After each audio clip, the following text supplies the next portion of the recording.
is a fight fan, and he's a fight fan's fighter. The Ennis Express is a runaway train.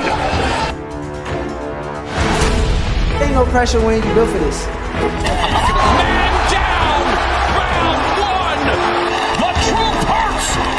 Ladies and gentlemen, presenting the undefeated super flyweight from San Antonio, Texas, Jesse Bam Rodriguez!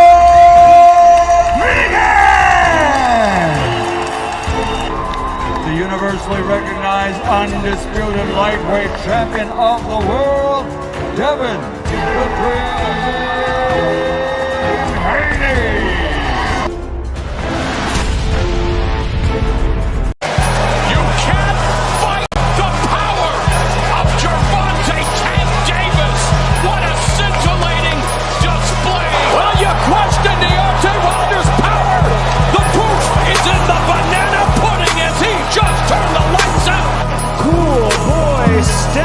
Stephen Fulton Jr.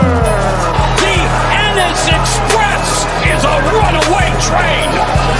Ladies and gentlemen, fighting out of Las Vegas, Nevada, here is the skilled, the highly regarded Devin the Dream Haney.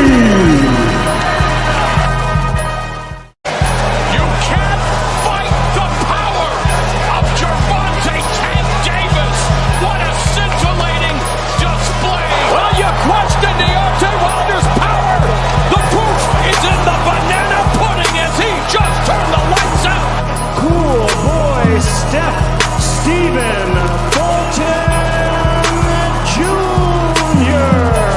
The Ennis Express is a runaway train. Ladies and gentlemen, fighting out of Las Vegas, Nevada, here is the skilled, the highly regarded Devin the Dream Haney. Man, yo, what up, man? Look. Shout out to everybody in the chat, man. Let me make sure I pin this at the top. The link is dropped early. As we get started late, we dropped the link early because we get started late. Shout out to my brother DP Rock in the building. That's my brother. Shout out to Kazi, another one of my brothers, you know what I'm saying? Much love and respect to both of y'all brothers. Shout out to Angie, baby. Man, that's my sister right there. Angie, I told you. We gonna do you the right way over here, respectfully. You know what I'm saying? Pull up for the interview if you want to. But it's going to be a fun time. You'll enjoy it more than you expect. I got to get to this, man. I gotta talk about these quote-unquote YouTube beefs. Individuals going at each other.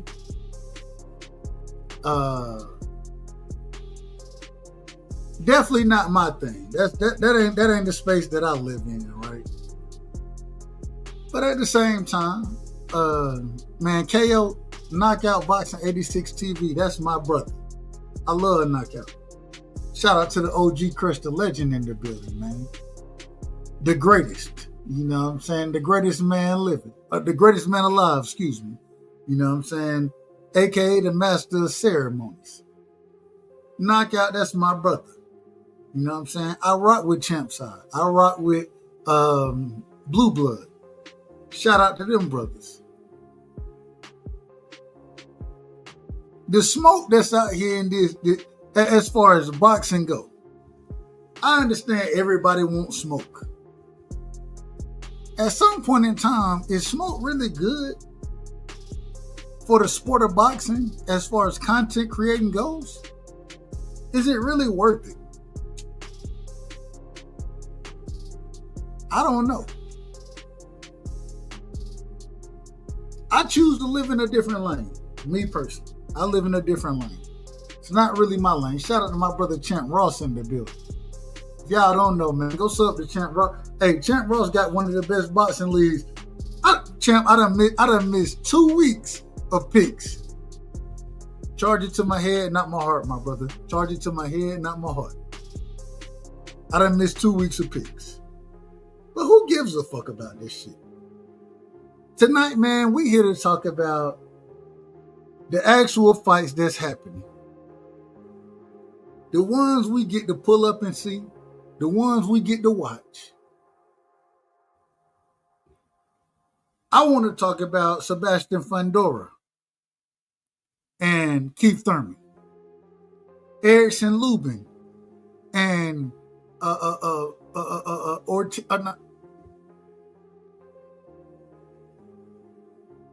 damn, I can't call the brother name now. Any other day I call his name. I almost said Victor Ortiz. I would be out of order saying Victor Ortiz. Damn, man, somebody put it in the chat, man. What's my brother's name? Lubin versus all right, well, hey, there go my brain for the night. It is what it is. We're still gonna talk about it. Talking about Kid Austin versus Jojo Diaz. Virgil, thank you. I appreciate you, champ. Virgil Ortiz versus Erickson Lubin. Kid Austin versus Jojo Diaz. The fights that we actually getting. The fights that we actually getting to see. We're not even talking about these fights no more. Shout out to my brother Garrett in the bit. Garrett, I ain't seen you in a minute, so I'm not on a huge monologue tonight. I'm not on a huge monologue. What you got for me, Garrett? Welcome to the show. Salute to you, family. What's up? What's going on, Dub? Man, See how you doing, man? Man, I can't complain, man. If I do complain, then I'm probably out of order. What you got for Probably. me? You might be, man. It's all right. I'm actually at work, man. I'll be working the overnights and everything, like you know. But I figured I just popped in. I seen it wasn't too busy, so I figured I'd say what's up, man. I appreciate what you got on these fights, man. What you got on Sebastian Fundora versus Keith Thurman, man? What you got on that fight? I'm going Thurman, man. I'm a boxing casual. I ain't got no analysis behind it. Hold on, you got Thurman? You got Thurman over Fundora? Yeah, I like Keith Thurman. Keith Thurman reminds me of myself back when I was sparring. So, yeah, I'll take Keith Thurman. I think he's tough. I think he's physical. So, yeah. Now you can't be Thurman. You can't be a casual if you done been out there sparring. You can't be a casual. Ah, man. Listen, sometimes Jake Paul is a casual, my friend. Agreed. And yeah, he'd be sparring. He'd be taking them rounds, dude. No, man, the journey has been trying to get back into boxing after years of not really watching. I watched the Canelo Bud fight. I'm sure y'all have talked a lot about that the past week or two. So what was your opinions of that, Dub? Well, me personally, I picked, and shout out to my brother Teach, I picked Canelo to win the fight. I thought Canelo's size would be too much for Bud. But watching Bud come in there at the size that he came in at, the power that he had in that fight, where he was able to sit down, exchange on the inside, actually outbox Canelo by using angles, you know what I'm saying? The brilliance of Bud, being able to pin Canelo's hands at times when needed. Man, it was a beautiful performance for me. Like I said, I picked Canelo to win that fight. I had it a 60-40 fight in Canelo's favor. I gave Bud, and the interesting thing is, the chance that I gave Bud, and I gotta say this. Shout out to my brother Cash Crypto. Cash, where you at, man? You gotta pull up, Cash. I ain't seen you since the fight. I ain't seen my brother since the fight, and I say that respectfully. That's my brother, but I ain't seen him since the fight. But when I broke it down as far as, man, I thought that Bud would do everything that he went in there and did.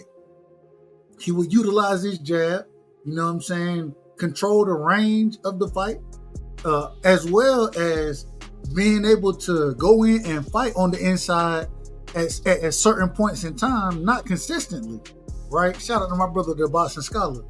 Not going in there fighting on the inside consistently, but being smart enough to understand the angles that he did, you know what I'm saying, foot placement, fighting out the southpaw stance like he did.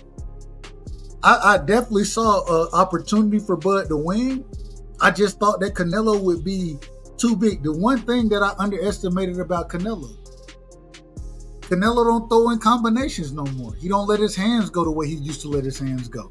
And what he does now, he's a one punch, it's one punch at a time with him. And when you're not going to beat a prolific fighter like Bud with one punch at a time. I thought that he would be throwing in combinations much more. I didn't think Bud ran in that fight. I done heard some folks say Bud was running. I think they don't know what they was watching. At the same time, I thought there was so many opportunities. Shout out to Texas G in the building. Shout out to Son of God in the building. I thought there was so many opportunities, but Canelo could never capitalize on those opportunities because Bud looked like the smarter fighter. He looked like the more crafty fighter. You know what I'm saying? And shit, I just got to give that brother credit. That's all I could do. What would you say about that? And then let me get my brother teaching here. Go ahead, Garrett. You're on mute.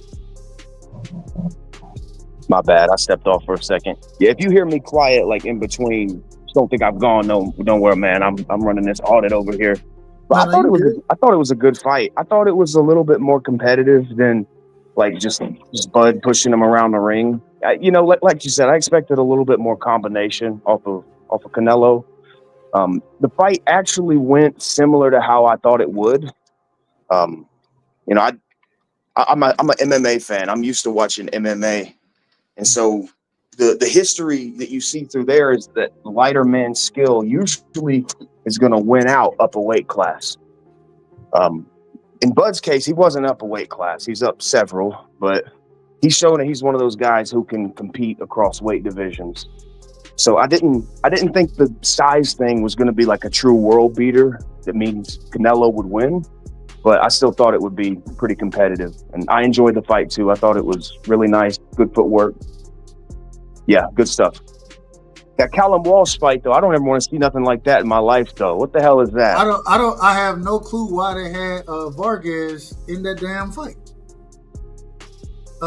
In my opinion, and I respect to Fernando Senior, respect to him, respect to I think that Vargas Jr., I think he's the lesser fighter of that family. You know what I'm saying? I think Emiliano is a much better boxer. And I thought that it happened kind of how I expected it to happen. I didn't expect Vargas Jr. to go in there and put hands on Callum Walsh. I didn't expect that. I picked Callum Walsh to win that fight. I actually thought it would have been by stoppage. That's the one point that I missed on it. But I just don't think I just don't think Vargas Jr. is that good. I don't think he's that good of a boxer. He's nowhere close to it. I think Emiliano is the best out of that crop. And Callum Walsh, if I don't know if a lot of people watching, I love the sport, so I watch all these guys, but I thought it was going to be a wash, and that's what it ended up being. In my opinion, that wasn't a close fight. Teach, what you got on both of those fights? Which one? Well, start off with Callum Walsh versus Vargas Jr. Mm-hmm. I think the fight was even going into it. I had it 50-50. I've never seen it as a 50-50 fight. I mean, Callum Walsh, he's a prospect, so I really didn't think too high of him. He only has a few fights. He's been on what's his name called Dan White. So it's not like I have seen him too much because he's not on the zone. He's not on PBC or Golden or anything like that. So I haven't seen much of him except what I've seen in the highlights, and I think I've seen his fight before that. But that's about it. So I thought it was a 50-50 fight. Vargas, I think he started the boxing. He's a brother who started late pretty much. at 17, and he's like, what, 29 now? They were showing clips of him like working construction like before. So yeah, I kind of thought it was 50-50. I think going into the fight I was edging it to Vargas because of the family name. But during the fight, I mean, I thought it was pretty even. I didn't think anybody dominated each other. I think what I wanted from both guys was to throw more jabs, but I didn't really rate that fight too high. So I didn't care who won. I actually thought I was actually thinking that Callum Walsh would get a knockout. I thought he would stop Vargas. That was my opinion at the time. I was wrong, but I think that, I mean, it's not too many rounds I could have gave to Vargas. He just got outworked in the fight, and I thought he would do better work than what he did. I definitely thought he would do better work than what he did, as far as Vargas go. And I think if he would have did more work, that would have been the stoppage in the fight. Like, it would have opened him up for some other shots. The thing is he seemed to be a little more cautious, tried to be patient, but I don't think he that good. I just don't think he good. I don't think he's bad. I think he's okay. Like, I wouldn't call him terrible. I'm not saying terrible. I'm just saying I think he average at best. I mean, I've seen worse than him, but I think he's an improvement. I've seen worse than him. So, worse boxes than him.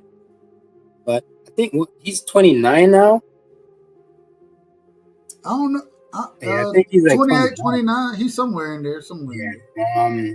I don't know how much he's gonna box after. You know how much longer he's gonna box. And I mean, he could improve, but I don't think he's gonna improve a lot right now. But I mean, good luck with his career.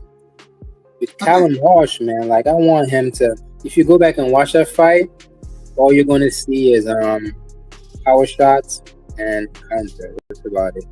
And maybe occasionally one or two jabs, but I mean, he needed to throw more jabs in that fight. In the early rounds, he has fast hands, like he has fast counter. Hold on, T. Hold on, T. You got to come closer to your mic. Is it breaking up? Yeah, you were breaking up. Yeah.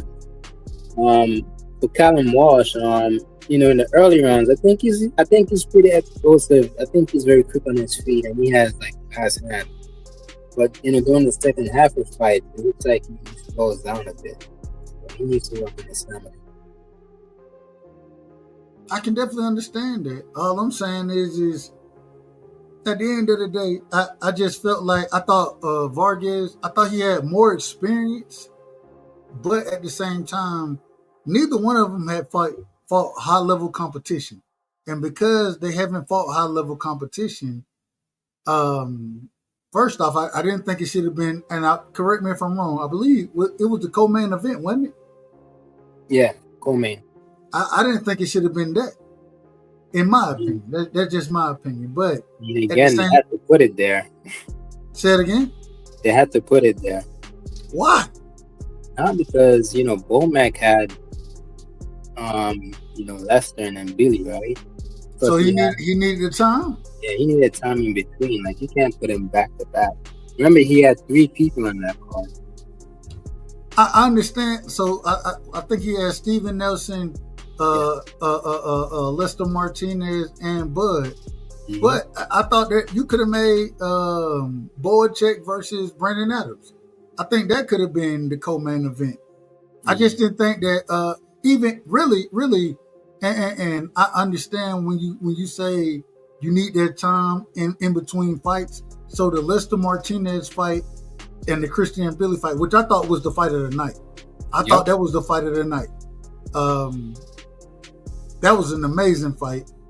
Ain't nobody. Well, hell, Lester Martinez, he tried at certain times to take a couple steps back to establish the jab, and Billy said, "Hell no, we finna fight." Yeah, I was like, God, that was a slugfest. I think that was the best fight of the night. But I just even like I said, even if you would have put Lester Boacek and Brandon Adams, I think that could have been the co-main. I just don't think that Callum Walsh versus Fernando Vargas Jr. I don't think it should have been like, I don't know. I thought Callum Walsh was gonna wash him, and he more or less washed him. That wasn't a close fight to me. You know what I'm saying? And so I didn't see any other fights on that card that could have been outside of Boacek and Brandon Adams. Outside of that, and if you want to give time to the trainer, then I think that was the fight to give the time to the trainer. You know what I'm saying? So that's my opinion. But I understand what you're saying. Real quick, Garrett, did you have any thoughts on that? Because I gotta get I ain't got no choice but to talk about the bullshit going on. But at the same time, I'm gonna stick to the upcoming fights. That's really what we're gonna stick to tonight. Yeah, did you have anything on that fight? And Billy versus Lester Martinez, or Boacek versus Brandon Adams, Callum Walsh versus Vargas. Did you have any thoughts on any of those fights, my brother? All right, my brother, he said he'll be back. Real quick, Teach, let me ask. Sergey Boacek versus Brandon Adams. Brandon Adams, he went out there and put hands on Boacek again. First question is, what was your thoughts about that fight? Second question, after watching Brandon Adams put hands on Boacek twice now, I believe this was the rematch. So after seeing it twice, does it change kind of your opinion on Vergil Ortiz? Virgil? Oh, Boacek. No. First off, give me what you thought about the rematch. Brandon Adams beat him in the rematch, and then does it? The second question is, because Boacek and it was a much closer fight with Vergil Ortiz versus Boacek. I believe Vergil Ortiz got knocked down in that fight. Do you think, does it change your opinion on Vergil as far as what Boacek and Brandon Adams, how that fight played out? So what I thought about the fight, man, listen, the first thing I noticed when these guys, stepped in the ring was that short, tight-ass pants Brandon Adams was wearing. I think those are boxing trunks, man. Come on, those have to be like MMA, the MMA specials. T said the nigga pants were too little. Yeah, that's the first thing I noticed. But the fight itself, man, I think Boacek is done with that weight class. Because his last fight he missed weight. I think this fight he missed weight. Oh, he's done with 154. So you think he's a 60 fighter? He's a 60 fighter. I think he probably move up after this. So, Brandon Adams is taking his spot right now. In terms of how the fight went, man, Brandon Adams washed him. Boacek tried, couldn't really do anything with him. Brandon Adams just slugged it out and beat him at his own game. I haven't seen the first fight to see how Brandon Adams fought in that fight. Was it the same style he used, or did he use more movement in that style? In the first fight, he moved more than he did in this fight. But at the same time, it seemed like he kind of had it in his mind, man, I'm gonna sit down and fight you to some degree. Yeah. You know what I'm saying? Like, I think because, and I could be wrong in this one. I could be wrong. Y'all correct me if I'm wrong, but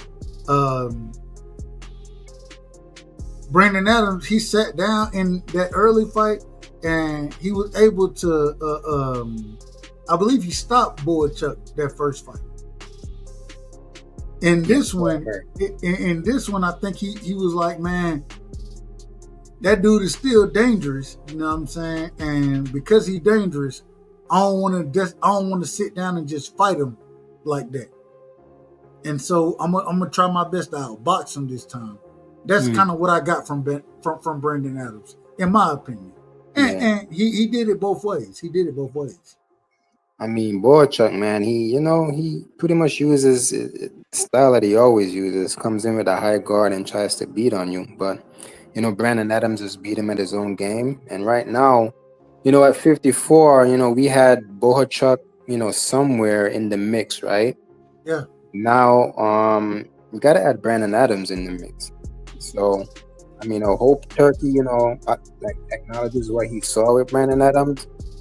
And, put him in a position if he ever tries to do something at 54 again.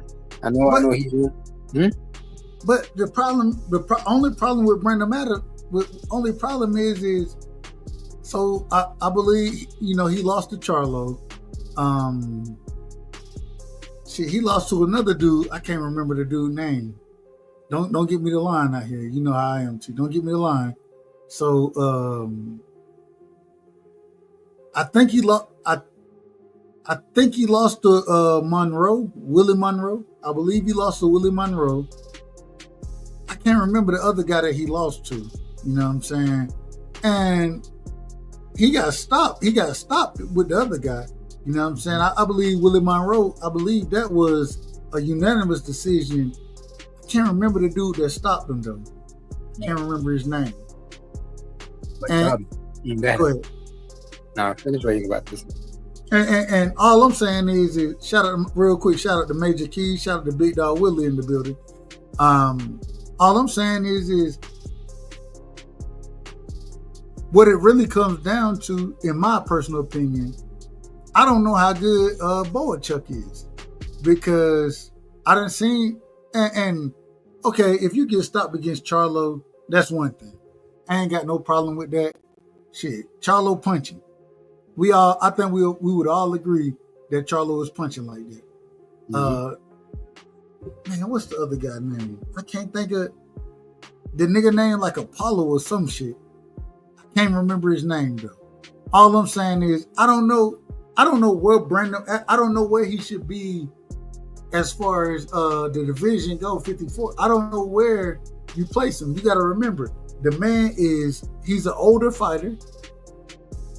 And because he's an older fighter, in my opinion, it's hard to place him.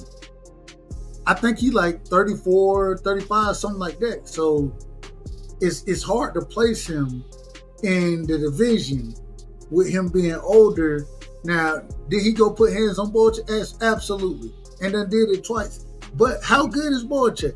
Because if Brandon Adams go fight a Virgil Ortiz, I'm picking Virgil all day and twice on Sundays.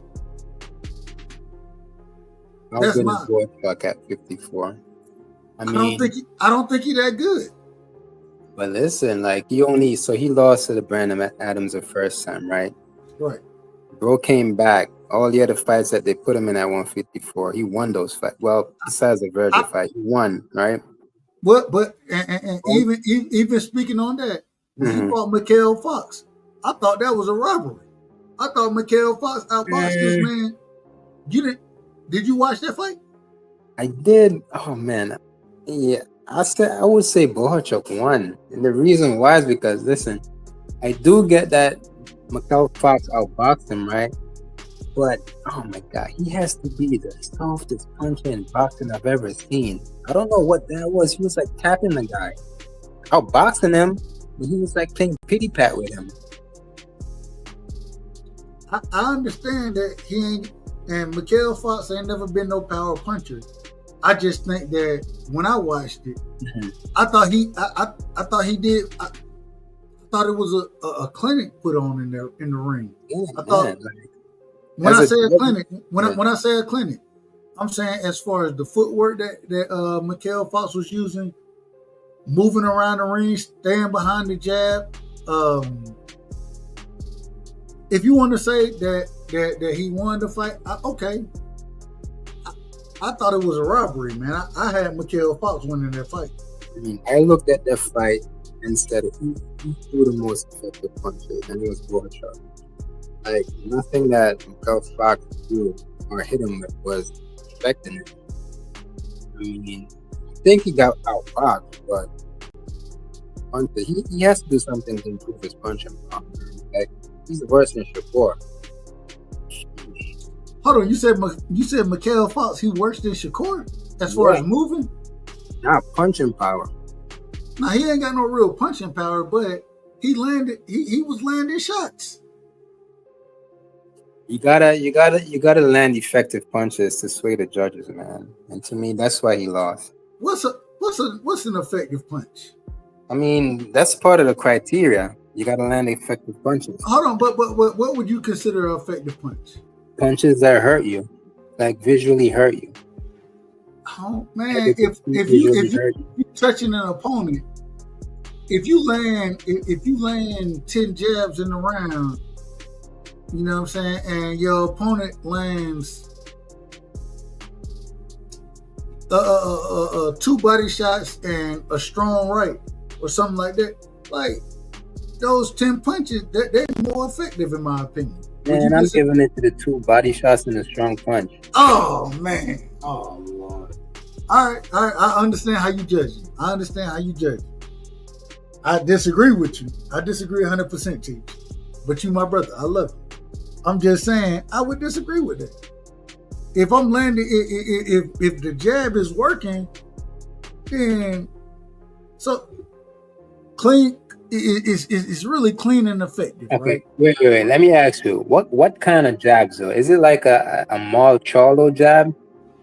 No. You know, Charlo got the power jab out there. But a Mikhail Fox jab, nah. Okay, I can understand what you're saying.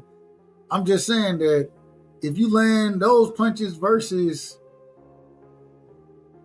I don't know. All right. I understand where you're going with it. I think we probably disagree on that situation. We disagree, which is okay. I ain't got no problem disagreeing with you, but yeah. But to go back to the Bohachuk thing, right? You know, Bohachuk was a name at 54. That's why he was getting all these opportunities, right? So he was there in the rankings for sure. And you know, with the Virgil fight, you know, a lot of people thought he beat Virgil. Right? I didn't. He knocked Virgil down. He knocked him down, but I thought Virgil won that fight. Me personally. Some people thought Bohachuk won that fight. I thought Virgil won. But for Brendan Adams to go in there, you know, and take, you know, one of the guys at 54 down, I mean, and that puts him in a position, and it doesn't matter. What do we always talk about, Dom? It doesn't matter if you lose, right? It's how you come back. So you could have 3 losses, but if you come back and you do something, you got to be put in a good position. So it doesn't matter if you lost to Jamel or whoever you said you lost to.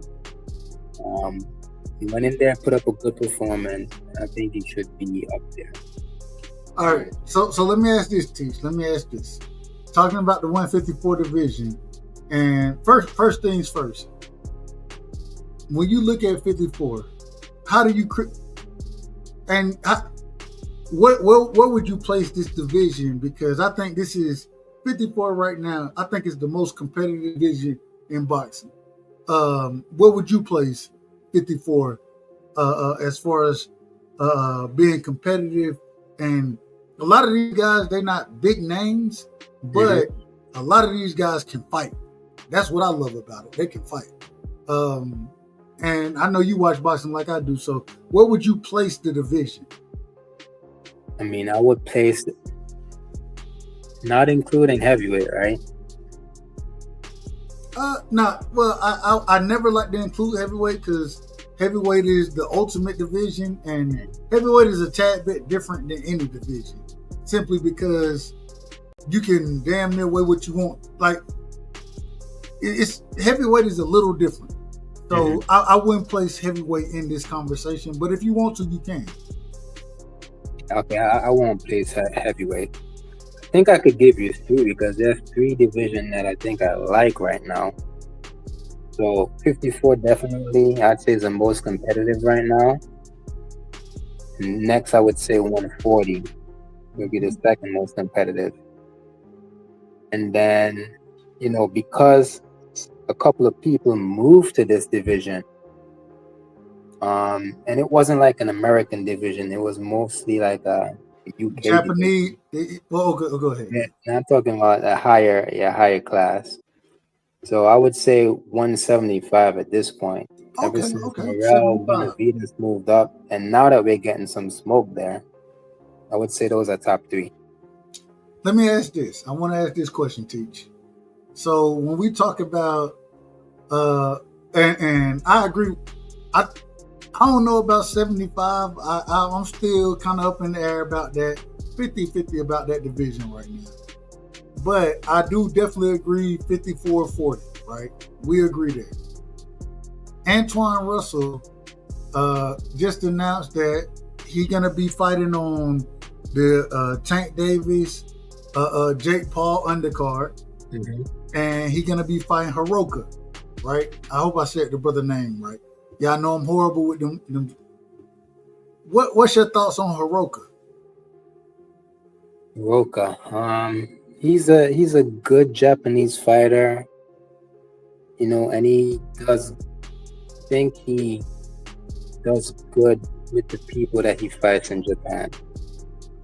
I don't necessarily think much of Japanese fighters in these high weight classes fighting against Americans. I think they're pretty much weak against Americans in the high weight class. So with this fight, I'm definitely like, this is a 90-10 fight for me. Damn, did you say 90-10? Yeah, I think Gary's gonna stop him.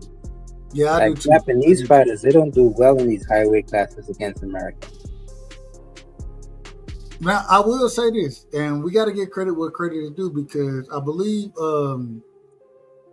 what's the brother who was whooping on Really? on Rolly? What's the old man? What's his name? Barroso. I believe he went out there and stopped Barroso, didn't he? Yeah, he got stopped in Japan.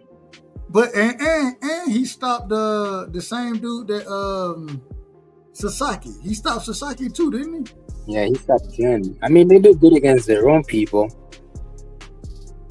but I'm just now. I think that Junior stopped Sasaki in better fashion. Hell, I thought that it was a horrible stoppage from the referee with the old man, respectfully. And I say that respectfully to Ishmael. What's the brother name? What's the last name? Barossa. I thought it was a horrible stoppage when he fought Rolly, right? But at the same time, this young man went out there and put hands on Barroso. So, hey, I ain't gonna lie to you. I think Antoine gonna stop it. I got Antoine knocking this man out in 7 rounds at most. I'm giving it 7, me personally. But do you see a path of victory for Hiroka? 10% with a 10% chance, yeah. I mean, he has a chance if he clips. Okay, Antoine doesn't really necessarily have the best defense. His defense is horrible. And this is why early when hold on. His defense is getting better though. His defense is improving fight by fight, and he's starting to listen to his corner more. Shout out to Mr. Gary. Go ahead. I apologize. His defense still looks shoddy to me when he fought Valenzuela. When he fought who? Valenzuela. I thought that his defense looked much better. But the thing is, even though Raya got some hits off, the thing with Raya, man, he has slow hands. So, I mean, you can't really do anything with Gary if you have slow hands like that. This is why Puyo won. Like, Puyo has decent hand speed, and he was getting his licks in against Did Gary. you think Puyo won that fight? Oh, for sure. The way I had it, right? Let me tell you, the way I had it, I had Puyo winning the first 6 rounds, like 6-0. I don't care if anybody says my scoring is trash. That's the way I had it. 6-0 Puyo. And then hold on, you had it 6-0 Puyo? Yeah. And then Gary came back. I had it 5 rounds in a row for Gary, and then the last round I had Poyo win. I thought Antoine started slow, but Yeah, I didn't he have it. started very slow. I didn't have it 6 rounds. I ain't never see that. That's my opinion. I mean, it is what it is. I didn't think Poyo won 6 rounds straight. I never seen that. I probably would have gave him 4. I think he probably won 4 rounds straight. I had a few swing rounds in there. You know what I'm saying? Rounds that I thought were close, but I ain't never see 6 rounds straight. That was my score. That's just my opinion, man. But Gary, he started very slow in that fight. He picked it up late. He started very slow. I think that got a lot to do with Poyo reach, the reach, the size, and the boxing ability of Poyo is special. I thought that Poyo got robbed against Subriel Matias. What'd you think? Yeah, I was picking Poyo to win the Matias fight, and I mean, you know, I thought Matias edged it, but you know, like after hearing what everybody was saying, like most people thought Poyo won that fight. But I edged it to Matias. The work rate. I thought Poyo won that fight. I edged that toward Poyo. I thought Matias, he pushed the action. Yeah. I absolutely agree with that. But it seemed like, man, when he tried to push the action, he was getting clipped. Well, I ain't gonna say clipped. He was getting hit with shots. And he did good body work. Very good body work. But it didn't seem to slow Poyo down. I thought Poyo fought a hell of a fight against Matias. I had Poyo winning. I can't go as far as robbery goes because I thought it was a close fight. You know what I'm saying? The close fight can't be a robbery in my opinion. But if I was judging it, I would have judged that fight for Poyo. I wouldn't have judged it for Matias. I thought he had to sell out at certain times, especially in the later rounds, because I thought he was getting beat. Mm-hmm. The problem is the crowd. It was like, I would have expected more Dominicans to be there because there's a lot of Dominicans in New York. The crowd ain't got nothing to do with the fight? Nah, there was a lot of Puerto Ricans in there, like yelling for Matias, man. So, and then, it may have swayed the judges in some way. The Puerto Rican crowd was heavy. Yep, that's one of the reasons I watch the fights on mute, because I just want, when I watch it, I want to be honest about what I see. You know what I'm saying? But I do understand what you're saying. When you in New York, and shout out to the Puerto Ricans, man. And I love the Puerto Ricans, especially the women. Respectfully. Dominicans out there be rocking with baseball, so maybe that's why. Hold on. Hey, T, you in New York, ain't you? Yeah. Man, you are. You got. Hold on. Teach, where you from? Antigua, man, the Caribbean. Antigua. Mm-hmm. You from close to where my brother Marky is from. Okay. Yeah. Well, y'all got y'all picks, and y'all can choose out there, man. In Georgia, we ain't got none of that. We in the country. You ain't seeing those beautiful ladies. Respectfully, you ain't seeing them like y'all seen them. But go ahead, my brother. Go ahead. What are we up to? Gary and Andy. Yeah, I mean, I give Andy a 10% chance. To clip him somehow, but I mean, that's kind of unlikely. I mean, Gary's gonna get hit, but I don't think it's gonna be anything effective. All I'm saying, 90-10 Gary for sure. Real quick, shout out to my brother, man. Son of God. Son of God said, question for the panel: Jalil Hackett versus Xander Zayas. Who wins and how do they win?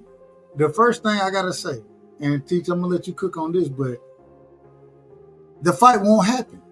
I don't think that Xander, and I heard Jaleel, I heard him say that, hey man, we'll fly to Puerto Rico. You know what I'm saying? We want the smoke. I heard him say all of that. I don't think that Xander will accept that fight. From everything I've been hearing, it's gonna be Santillan. That's what I've been hearing. And I think if he go fight Santillan, first off, I think Santillan, he coming up from 47, right? Jaleel has been at 54.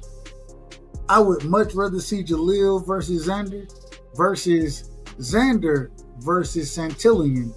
I would much rather see that, but I don't think Jaleel gets the opportunity in this situation. If he did get the opportunity, I'm gonna tell you, like I told Brother Hackett, Jaleel's father. You know what I'm saying? I got Xander putting hands on Jaleel. Me personally, this is my opinion. I think he outboxed him. Jaleel look like he want to come forward and fight too much. I think Xander's footwork gonna be too much for him, and I think Xander got power behind a lot of his shots. If he sit down on him, I think he'll be able to score. You know what I'm saying? When it's time to, I think he would get a unanimous decision. Something like 5 or 7 rounds to 5, maybe 8-4, somewhere in there. I listened to Jaleel and I listened to his father, and like I said, me and his father was arguing about this. Well, not really arguing, but they was like, man, we going in looking for a knockout against Xander, and I don't know if that happened. I don't see, and they said they're willing to go to Puerto Rico. Shout out to them. I don't see a knockout happening like that. I'm taking Xander, but hey man, I'm always rooting for Jaleel, man. I want Jaleel to show up and show out. I just think he got to show different levels to his game, and both of them being young guys, I think that if depending on how the fight play out, we may have an opportunity for a rematch, possibly a trilogy, not knowing exactly how it play out, but I would love to see that fight. You know what I'm saying? I would like that fight more than I would like the Santillan fight. What's your thoughts on Jaleel Hackett versus Xander Zayas, and then Xander Zayas versus Santillan? Last point, I got Xander Zayas stopping Santillan in 67 rounds. 67 rounds. I got a stoppage from Xander against Santillan, in my opinion. What you think, Teach? So Xander versus Jaleel. I think let me start off with Xander. So Top Rank did a good job with Xander, like building him, right? And where's Top Rank at? Who is Top Rank? We're gonna get there in a second. Go ahead. I apologize for cutting you. They gotta find they gotta find a network, man. Be a network yet to be on.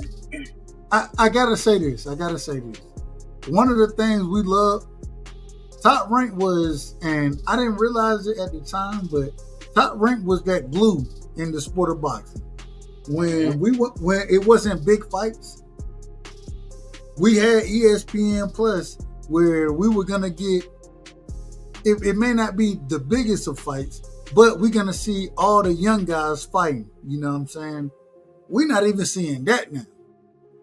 Man, it's hard to watch. Go ahead, Teacher. I apologize for cutting you off. Yeah. Top Rank did a good job, building Xander. I forgot how many fights he has now. Maybe somewhere in the high teens or 20, but nevertheless, they did a good job building him, and he has improved, in each of those fights. So right now, he is, I'm not gonna say like a complete product, but he's good where he's at right now.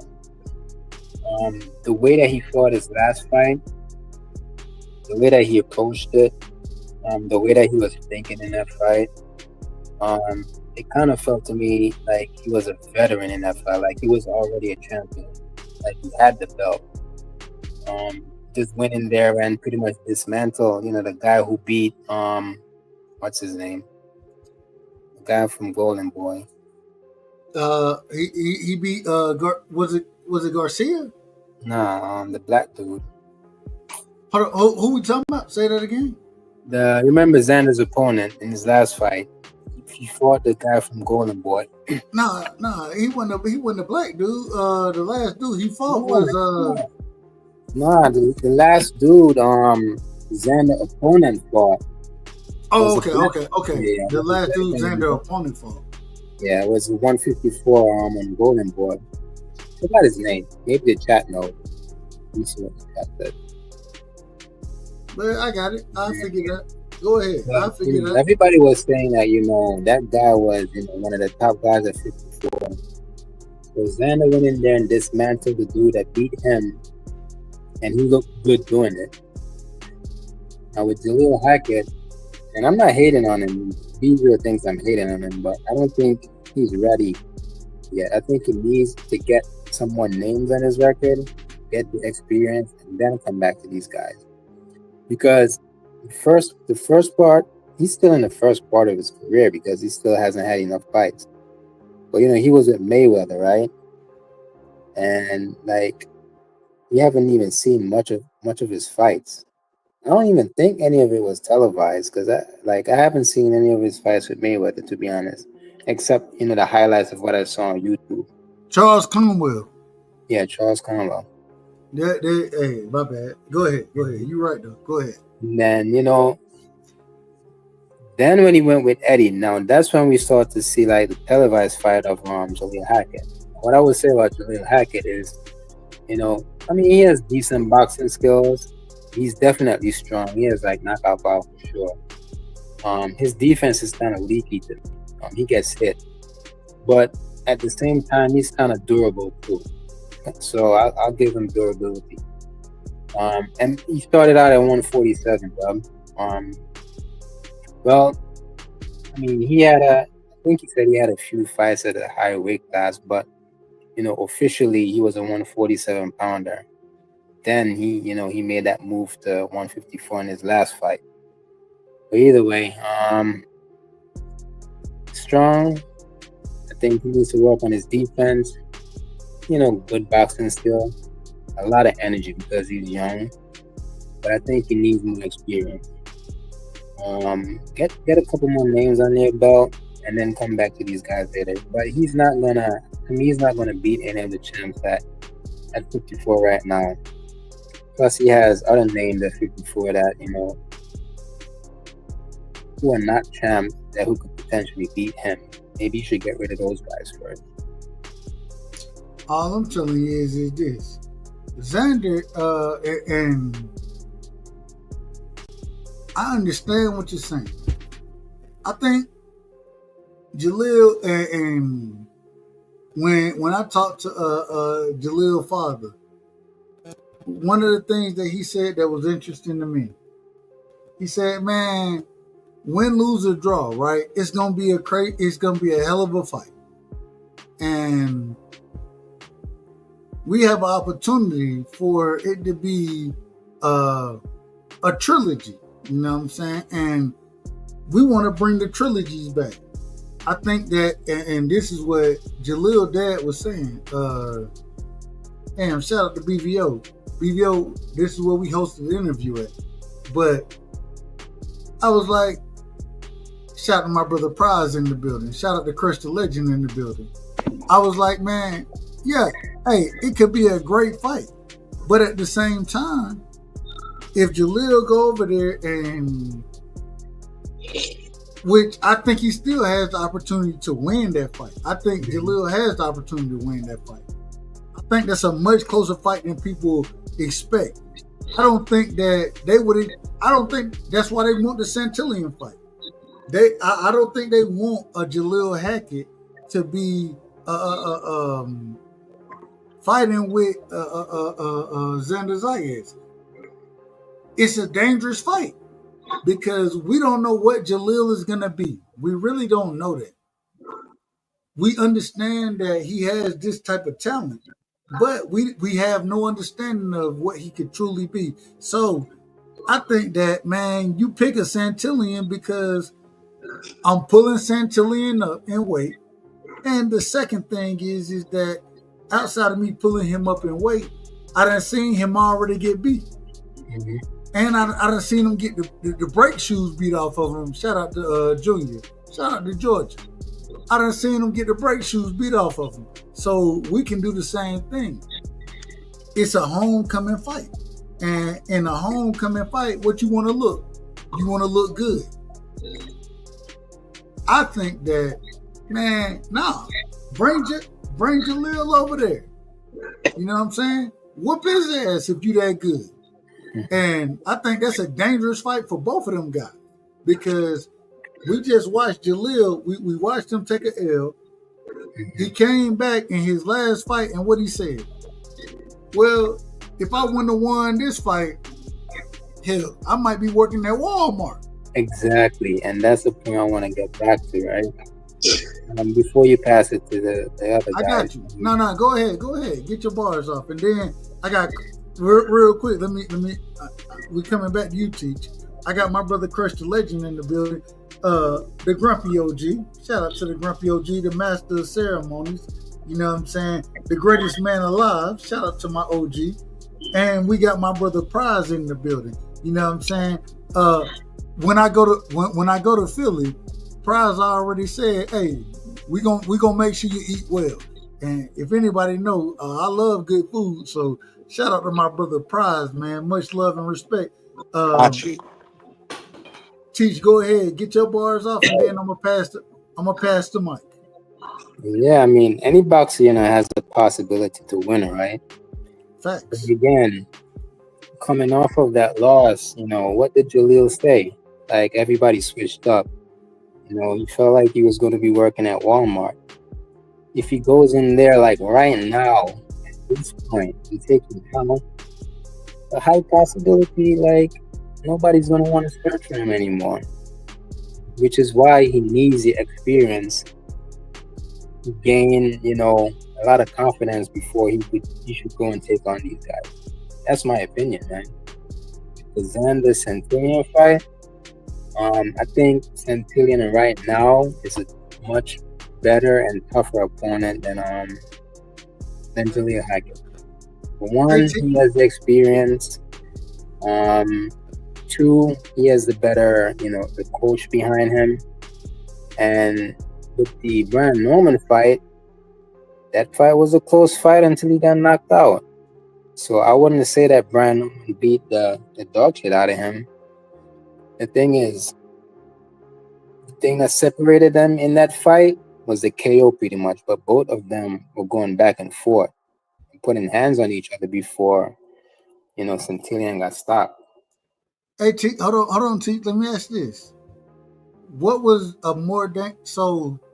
what's a more dangerous fight, in your opinion? The Santillan fight or the Jalil Hackett fight? What's a more dangerous fight? I think the Santillan fight for sure. I think Santillan has. You think Santillan more dangerous than Jalil Hackett? Yeah, right now, yeah. Okay. Based off of what? Hold on. More experience. I'm out of order. Yeah, more experience and the better trainer, behind him. Let me do the Brian Norman fight, man. That was a slugfest. Let me do things the right way. We got my brother, the OG, in the building, man. The master of ceremonies. The greatest man alive, according to himself. Respectful. I say that respectfully. Crush the Legend is in the building. Crush. What we talking about real boxing right now. We ain't on none of this nonsense. What you got on Jalil versus, in your opinion, Jalil Hackett versus Jalil Hackett or Santillan versus Xander Zayas. Xander Zayas. Thank you. Hi, salute, Doug. My Much brother love. Pride in the building. Man, much love to my brother, man. Salute to the chat. I love this when we can talk some real boxing. I'm tired of the nonsense. I think Jalil Hackett for me would be a more problematic fight for Xander Zayas than Santillan. I hear what Teach was saying. Nothing wrong with what he's saying, but there's one thing we never talk about. Experience don't guarantee you a win. Because experience won't naturally make you better, because somebody can just be naturally better. It happens like that sometimes. But I got the Xander Zayas fight with you, though. I got that a 50-50 fight.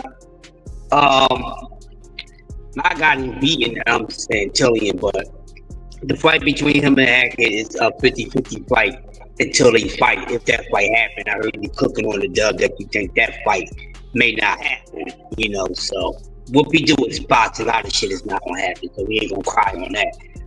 But it would have been nice to see that fight. I think that would have been a good matchup for the both of those guys, for their resume and everything, but 50-50, but I think Jalil is the better. I think he has the better skill set overall than Xander Zayas. But like I said, Zayas is good, in his own way. Very talented guy. How good can he get? We don't know. It's up to them. But I would say, look, it's looking forward for him until otherwise. So I think that would be a good fight. Him and Jalil Hackett. I think that'll be a fight that we'll talk about for a minute. But if it was to happen, it's 50-50, but I would be rooting for Jalil Hackett. Prize, what you got on that fight? Yeah, I mean, it's a 50-50, but I'm going to lean towards Jalil because Brother Bernard got on BVO's channel and convinced me why they would win. He said they would win because they're going to train and knock him out if they had to go to Puerto Rico. Prize, you heard me arguing with the nigga. Respect. Yeah, no doubt. Go ahead. And I don't think they should train like that.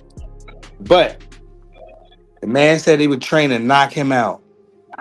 Jalil got on here. He got on there, and he told everybody. I think it's still a 50-50 though, Dub. But I think Jalil will be. It's going to be one of them fights where can Xander box and stay off for 12 rounds, or can Jalil, oppose his will on him, and walk him down and trap him and land good shots. Because, I think that Jalil can take Xander's punch, but Xander can't take Jalil's punches. That's what I think it boiled down to. So it's 50-50 because Xander can get stopped, or he can go in there and box him. So it's definitely a 50-50 fight. I want to see it. I think it should happen next. There's no reason I don't want to see. What's the guy, Santillan? He cool. Santillan. Yeah, Santillan. That's a 50-50 fight too. I don't know. I might lean with Xander a little bit more, but so real quick, I gotta say this: we can't shit on just Santillan because no, we can't. The reason I say that is because when Top Rank put all that shit together, when Junior became a champion, it was against Santillan, and get what they said? Nah, man.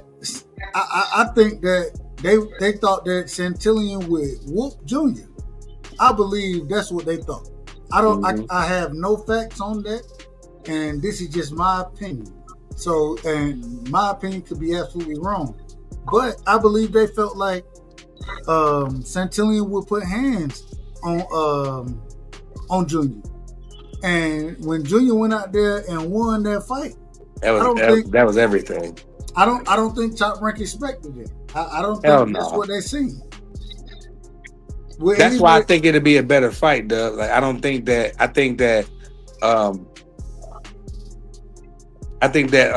Jalil would just be more difficult, in his face more, just more athletic, just a little bit better than Tillian, bro. I just think I don't want to see him. I ain't seen Jalil get smoked yet. We got my brother in the building, man, and the man that changed his name 3 times already tonight. Shout out to Sombrero. My brother Sombrero is in the building. We still waiting. We still waiting. Matter of fact, I got the drop for Sombrero, man. Hey, I always get the drop when I come through. You know, So it's only right. It's only right, though. It's only right. So we got the drop from my brother Sombrero. We got to give him the drop, man. Shout out to my brother Sombrero. Well, let me ask you this. Who was the best boxer ever, in your opinion? I know you're a boxing expert. Me? You? You're the best boxer ever? Mm-hmm. Well, who'd win in a fight, you or Mayweather? Me? Okay. You're better than Mayweather. Okay. Yeah. You or Mike Tyson? Mike Tyson is a He's scared of me. Seriously. And then when I come, but then when I come through, the great brother, and this is the great brother. We getting to BBO next, man. That's my brother. But BBO, tell me this.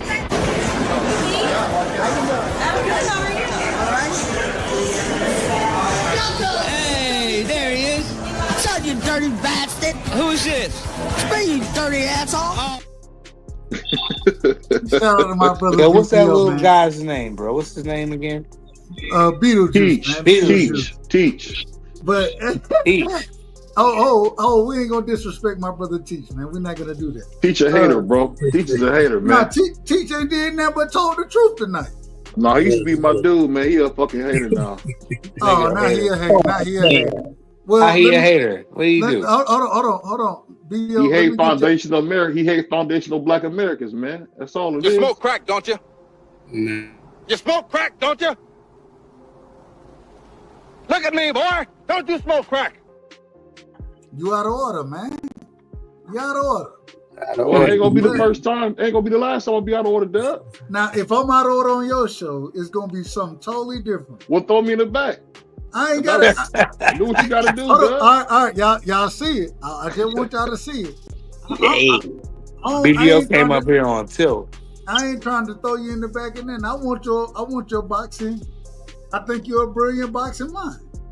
But if you go, like my sister. Hold on. He wanted to go to jail. Hold on, no. Shout out to my sister right there, Angie, baby. She said BBO chose violence 24/7. Yes, he did. Hey, if you gonna choose violence around here, then we gonna handle it accordingly. Just be in order, bro. That's all. You gotta do what you gotta do, man. BBO wanted to go to jail. Here we go. All right. Now when I do what I need to do, I just want y'all to understand.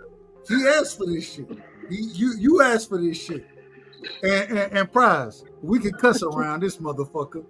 We cuss all we want to around this motherfucker. Matter of fact, we gonna give BBO the drop again, man. The fuck is wrong with you people? Who raised you?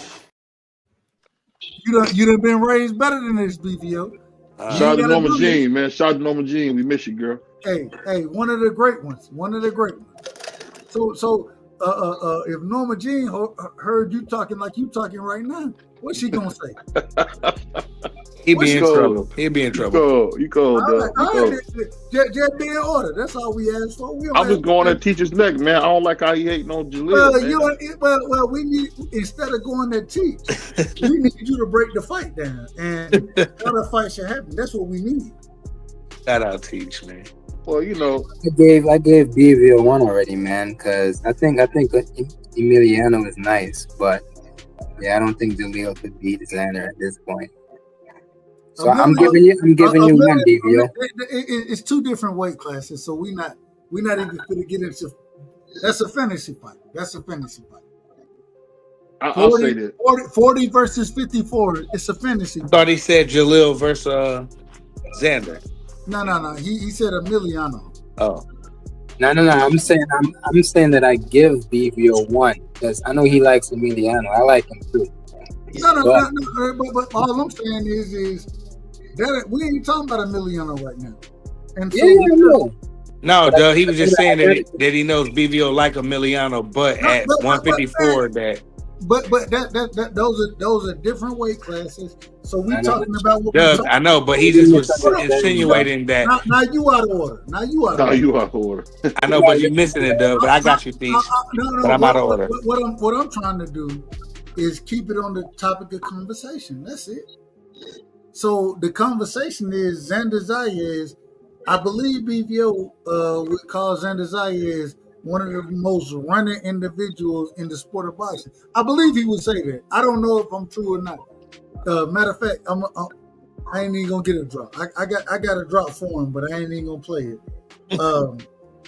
I believe he would say Xander is running as far as his boxing ability goes. My question is this: what's a better fight, BVO? Xander Zayas versus Santillan, or Xander Zayas versus the Great Brother? And well, now I'm being biased because if I ain't call him the Great Brother, which I don't call Santillan the Great Brother, we'll never call him the Great Brother. But Jaleel Hackett, Xander Zayas, what's the better fight in your opinion, BVO? Well, from what I heard from someone behind the scene, the Santillan fight is not happening. You said it's not happening? It's not happening. No, he got a different opponent. He's trying to get a different opponent. Because people don't know that Xander just signed with Bad Bunny Management. He's no longer with Peter. He left Peter and now he's with Bad Bunny, the singer. What's that? What's a Bad Bunny? What is that? He's a homosexual, big time homosexual artist. Yeah, that's crazy. I didn't mean. No, he's a big. What is it? LGBTQ. No, I don't know. I got you, but okay. This is outrageous. This is outrageous. Now he doesn't have an opponent because the Puerto Rican fans are they want a real fight. They're not going to pay to see him beat Santillan a blown up 147 pounder. So I think, to me, I don't even know. I'll be honest. The fight, to me, I think it go either way. I think Xander can box his ears off, and I think Jaleel can be so relentless that he'll stop him. And I think if you get somebody with a mindset like Jaleel has to say, hey, I don't care about going to Puerto Rico. I know I got to stop him for a win. I think that's all bets are off. We might get a trilogy out of that. They're both 22. Stop trying to put them in the ring with Boots and all these other guys. I think they could fight maybe at least 2 times. I don't know if Jaleel could win. You know, Miss BBO didn't agree with me. She don't think he can win either. But if you can able to cut the ring off and be relentless, that'll be a good way to do it. Because Xander can't crack an egg because he was hitting that guy flush the last time, and the guy just kept smiling at him like he was getting hit with a pillow. So that's why I am with it. I just think it's a great fight. And I hate to see Teach tear down brothers, man, but that's how those island guys do. Man, you gotta stop this, man. Teach he didn't tear nobody down. That was crazy. He was tearing down Jaleel, man, said he don't deserve a fight. Deserve now, that's different. I mean, I don't. Hold on, all right. Teach, go ahead and respond back to some type of way you done became.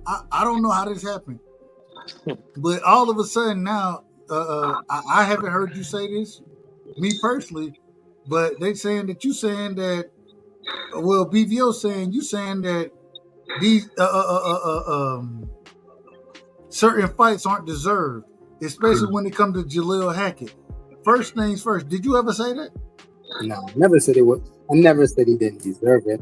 There we go. He needed more experience. But so, yeah, go ahead. I don't want to smoke with BVO, man. All I did was give my opinion on, if Xander, Mike out of order. Yeah, if Hackett could beat Xander, and if he's ready. I don't think he can. I don't think right now he can beat Xander, and I don't think he's ready. BVO, go ahead. I'll say this, man. All jokes aside, Teach is my man. I just think that what we want to do, Teach, me and you both learned it the same way, man. Shout out to Grandpa Shelton. Put his ass in the ring. Let's see what he can do. What will it hurt? Yeah, I feel you. I don't think it will hurt. I mean, Jaleel, in worst case scenario, he already got a loss if that's the case. So let me ask both of y'all this question. Would y'all rather see, in both of y'all opinion, and I want to go Teach, I'm going BBO, then Prize, then Crush. Who would y'all rather see in the ring against Xander Zayas? Because we understand that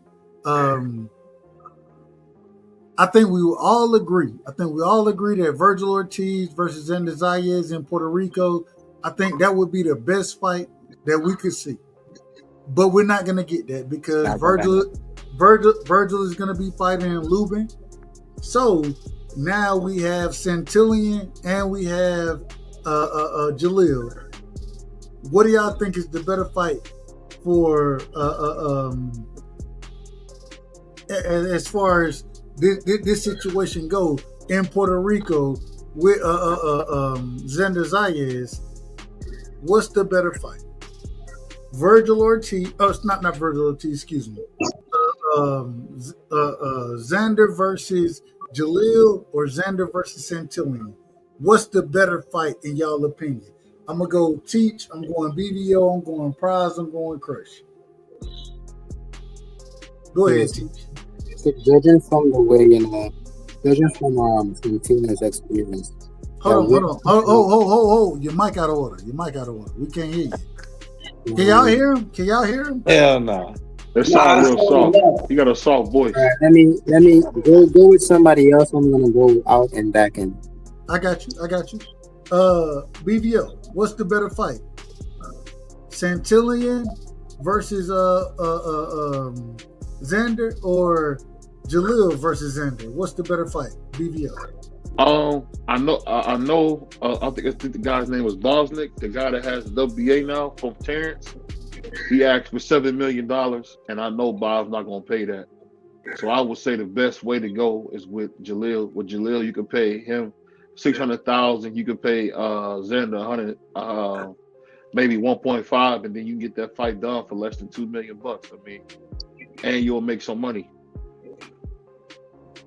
I mean, I say get them while they're young. Because one thing about Santillan, man, he's a blowing up welterweight, bro. He's not no 54 pounder. He never fought a 54 before.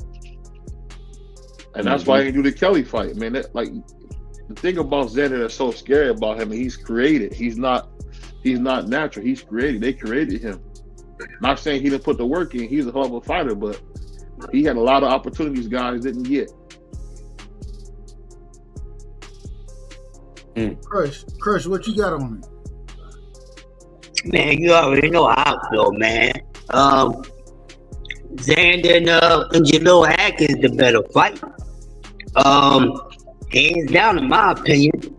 No disrespect to Santillan, but who want to see a damn Santillan? I don't even want to see a reptilian, let alone than a damn Santillan.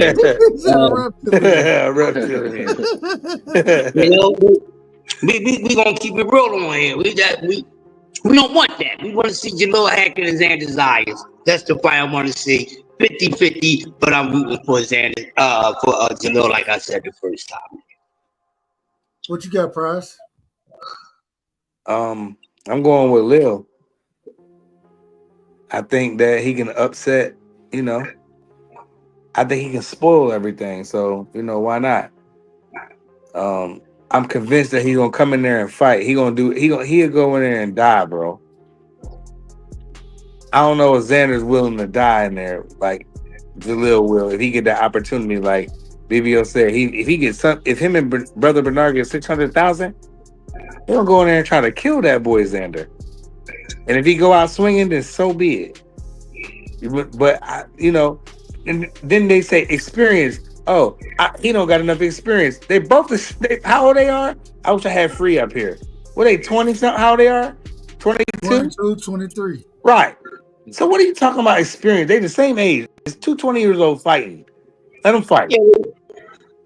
You can't make it up, Crush. You can't make it up. Put Jaleel in that book. I promise you, Jaleel gonna go out in there and swing it. I don't even know who. I ain't gonna act like that. I know who Santillan is, but come on.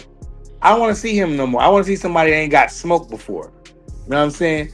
Jaleel gonna go in there and he gonna go out swinging. Did you see him on BBO show last night? What he was saying? That man he's not worried about that one loss. He already passed the adversity now. He's ready to move on from that. He's moved on from that. Hold on, wait a minute. Hold on, wait a minute.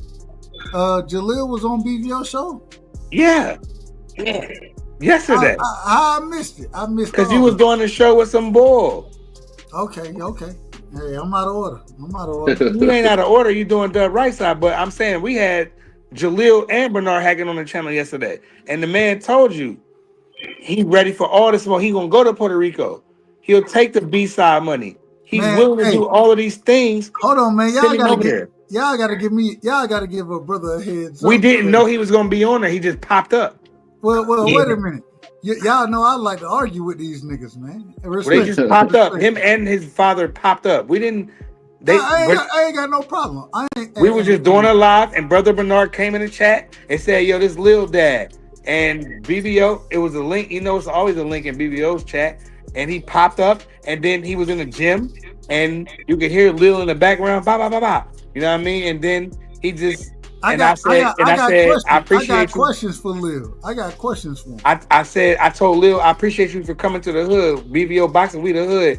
We ain't the big channels with 200, 300,000. We appreciate you coming to the hood to check in with us. So we gonna support you. And they liked it that. And they put Jaleel Hackett on the camera, and he said he talked this ish, and it was dope. It was just a random dope ass event. You got to be there. That's why you got to come to BVO Boxing. That's why you can't miss it.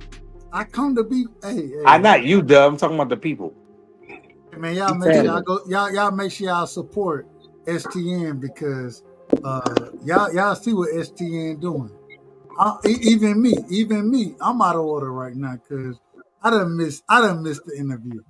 And if I it wasn't an interview, they pulled up. No. It's always an interview. Okay.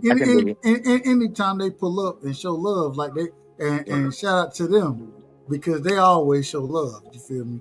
But anytime they pull up, in the hood. Hey, anytime they pull up, man. Hey, you need, man. Hey, it is what it is. Shout out to them. I want to ask this question right here, and I want to move forward on the conversation. Sebastian Fundora versus Keith Thurman, right? I done heard niggas tell me that, I done heard multiple individuals say, man, Keith Thurman finna beat the shit out of it. He gonna catch Sebastian Fundora with some shit. He gonna outbox him. I don't believe it. I don't believe none of it. I got Sebastian Fundora hurting this man. I got him hurting him. What about the Pacquiao fight? Well, fuck. Well, what you mean by the Pacquiao? You tell me. Hold on. Let's do this. Let's do this the right way. You brought up the Pacquiao fight. What you mean by that? I don't know, man. Well, you said it. You mean something?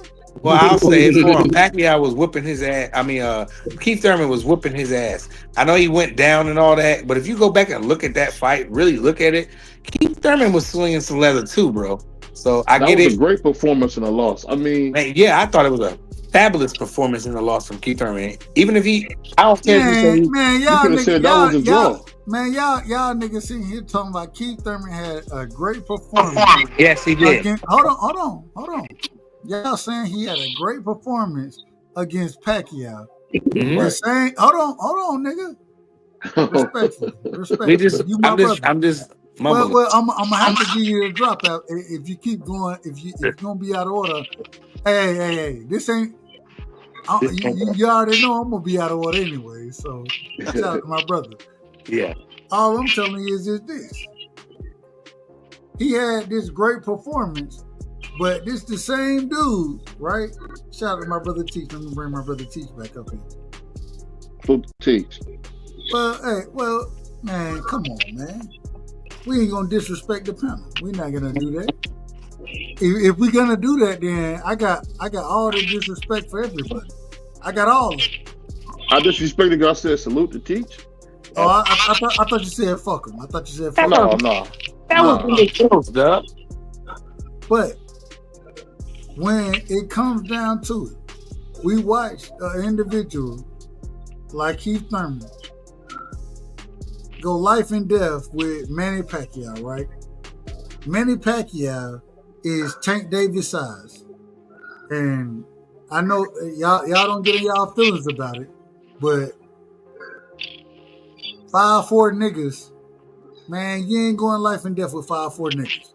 And if you going life and death with 5'4" niggas, then what you gonna end up with a 6'5" nigga like Sebastian Fundora, you finna get your ass whooped.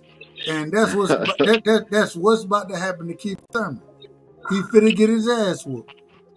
Does anybody disagree that Keith Thurman getting his ass whooped in that fight against Sebastian Fundora? I disagree, man. And hold on, real quick. Prize, I say this respectfully. I don't know if you eating chips. I don't know what you're doing, but you got a little. I'm just sitting. I'm chilling. But you got a little background. Respectfully. I do. Yeah. I don't have any. I'm in my kitchen by myself with nothing. No. You probably got a little scratching noise. That's all. Just put yourself on mute till you talk. It'll probably go away. How about now? We don't hear nothing. Yeah. All right. It was just. And you hear something now? No. Hey, even the chips, the chip noise is gone now. Respect. I'm not. I wasn't. I swear I wasn't. It don't matter what it was. I'm just saying. You good along. And I don't mean nothing. No, it's all good. I'm just chilling on my phone regular. Move on. All I'm saying is, it was a little background there. It was a little background. You know. Damn, that's crazy. How you like that new iPhone 17? No, I'm joking. I hate it, but I guess. But y'all out of order. Messing up the show. No. You can never miss. Hey, man, you part of this show. You one of the great. You one of the great. Man, what are you talking? You can never mess up the show. Only thing we gonna do is if you out of order, you out of order. Respect. You out of order. You out of order. You. All right, I can dig it. But it's not personal. You know how it is. Of course. So, Crush the Legend, we coming to you first. Keith Thurman versus Sebastian Fundora. I think you're a brilliant mind in this sport of boxing. Break this fight down and you tell me who win the fight. Respectfully. Crush the Legend, are you there? Yes, sir. Keith Thurman and Sebastian Fundora. Break that fight down, brother. Respect. Man, easy breakdown. Keith Poo is getting broke down like a goddamn car engine and transmission at the same damn time, going in 60 seconds. I don't know what people talk about. Keith Poo coming back and stopping anything. He ain't gonna stop nothing but continue to be once upon a time, respectfully. With all that Keith Thurman can do, I just don't see that it's going to be enough for this guy, Sebastian Fundora. And in a lot of people's minds, is the guy to beat at 154. And I don't see it. I wish him the best. I'm not picking him to win the fight, but I wish him the best. But nah, he's going to get hurt, man. And that's looking at it in that press conference, it just looked like the Antvil gang. Remember the Antvil gang, the cartoon, going, standing next to a goddamn elephant, man. It's going to be bad. And then, what can Keith Poo do? He's going to be on the end of that jab, and then if you get inside, this long dude can fight on the inside too, and love to fight inside. He really likes the inside act. So I don't see anything that Keith Poo can do. I think we've seen the best of Keith Poo when we've seen the best of Keith Poo, and he's gonna be a me, and I'm passing him. Man, when you call that man Keith Poo, my God, respect. Yeah, that's what I call Keith Poo. I tell him to his face too, Dub. I tell him to his face too. Fuck you gonna do? Hey. Who am I? I don't disagree. My brother said I'll tell him to his face too. I will always say this. And Crush is the OG. Oh damn. If Crush get into it, then shit, man. Same way if Prize get into it, same way if BBO get into it. Hey, and this ain't on YouTube. I'm talking about in real life. Well, we all into it then. Let's do it. It'll be a fun time for us. It'll be a fun time. But let me go teach.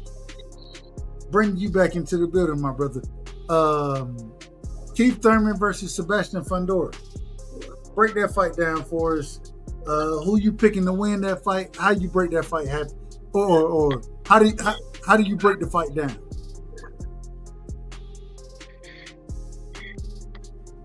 You're on mute, Teach. You're on mute. All right, we're gonna come back to you. We're gonna come back. Sleep. Who Teach? It's all good. It's all good. Prize. Sebastian. You said Teach was asleep? He on mute. He on mute. Oh, okay, my bad. Anytime you're on mute, I don't know what you might be asleep. You might just not want to say nothing. I don't know. So that ain't got nothing to do with me. Prize. Break down Sebastian Fundora versus Keith Thurman. How you see that fight playing out, brother? Thurman, he only lost the one fight to Pacquiao. I know he has been active a lot, but Fundora, I see him rock. I seen him down. Who put him down? Who put Erickson Lubin? Who put Fundora down? Yes. Well, real quick. Erickson Lubin put him down. Yeah. Brian Mendoza knocked his ass out. Respect. Right. Respect. So neither one of them guys is better than Keith Thurman. I think Keith Thurman gonna surprise a lot of people. He don't got a lot of miles on his tread, because he don't fight. He's sometime Thurman. Who said that? You Dub? Someone of y'all said sometime Thurman. I called him sometime Thurman. Yeah. He's sometimes. Right. Shout out and shout out to sometimes, man. Shout out to sometimes. Yeah, no doubt. But I think Keith Thurman can get him with the experience and set traps and stuff. But will Fundora overwhelm him? That's the thing. Does Keith have gas in the tank? If he got some gas in the tank, he can beat him because he's more skilled than him. He's more seasoned than him. He's been in tougher fights, just worse situations than him. Bigger lights than him. So I'm going with Keith Thurman. I know everybody think the young dog gonna beat him up, but Fundora is just tall. He just started working off the jab. Y'all say work off the jab. He just started working on the jab. He crouched down and fight. You know what I'm saying? And then Keith Thurman can't take body shots. Does he throw body shots? I haven't seen him throw so many, too many body shots. Hold on, wait a minute. Absolutely, the man goes a lot of body shots. Yeah, but he ain't throw body shots against somebody that can counter. Okay. You know what I mean? Like Keith Thurman. So we'll see. I know he knows that Keith Thurman can't take body shots. I don't want to see Keith Thurman taking his mouthpiece out, running around the ring. I want to see Keith Thurman. I want to see him box this dude, and I want his experience and his wisdom to overwhelm the youth of Fundora. But can he do it? That's a tough task, but he can do it. But I'm gonna go with Keith Thurman. I'm gonna stand my ground and say Keith Thurman gonna beat this dude. All right, hey, BVO. I gotta tell you, BVO. They lucky I ain't taking no more belt. I ain't taking no more bets online. Niggas ain't gonna pay you anyway. And get that nigga Dub his money back. Hey, fuck. And we'll do it real quick. Fuck that nigga. What's his name? ATL some shit. Whatever the nigga they name wear is. Skirts, Doug. Fuck them. Doug, they run around with skirts. Fuck them hoe ass niggas. And I'm never on that type of time. I ain't never. Get that nigga Dub his money back. Hoe ass nigga. Pay your motherfucking bet, nigga. Be a man. Hoe ass. Take that nigga. skirt off in Atlanta, nigga, and get that nigga his money. Fucking hoe ass. Anyways, BVO. BVO. We gotta ask you the same question, man. Keith Thurman versus and Sebastian Fundora. I think I know where you're gonna go with this, and I think you'll be more entertaining as far as explaining it than I could ever be. But what's your thoughts on Keith Thurman versus Sebastian Fundora, my brother? I think Fandora gonna beat him dead. The only thing I could see Keith Thurman doing is maybe using his IQ, but people ain't giving Fandora his credit. Him and Gabrielle have gotten better. That's a He's fact. done a great job That's of a sitting fact. behind that jab. He's not just running in looking for that inside work. I think he finally got some LASIK surgery so he can actually see his opponent. So it looked like he been. Hold on. Wait a minute. Did you say LASIK surgery? Ain't that what it's called? I don't know if he had that. The Well, he man don't look as blind as he was. He might still need his glasses, bro. He might still need his glasses. Go ahead, baby.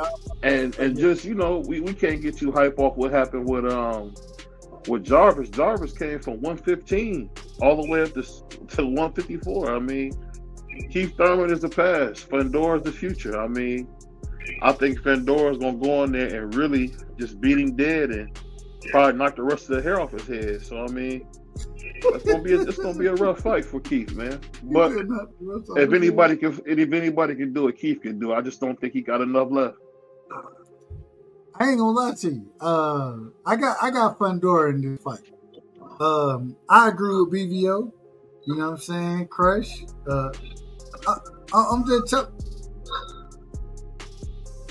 For Keith Thurman to win the fight, the man got to get on the inside and be able to work the body. You know what I'm saying?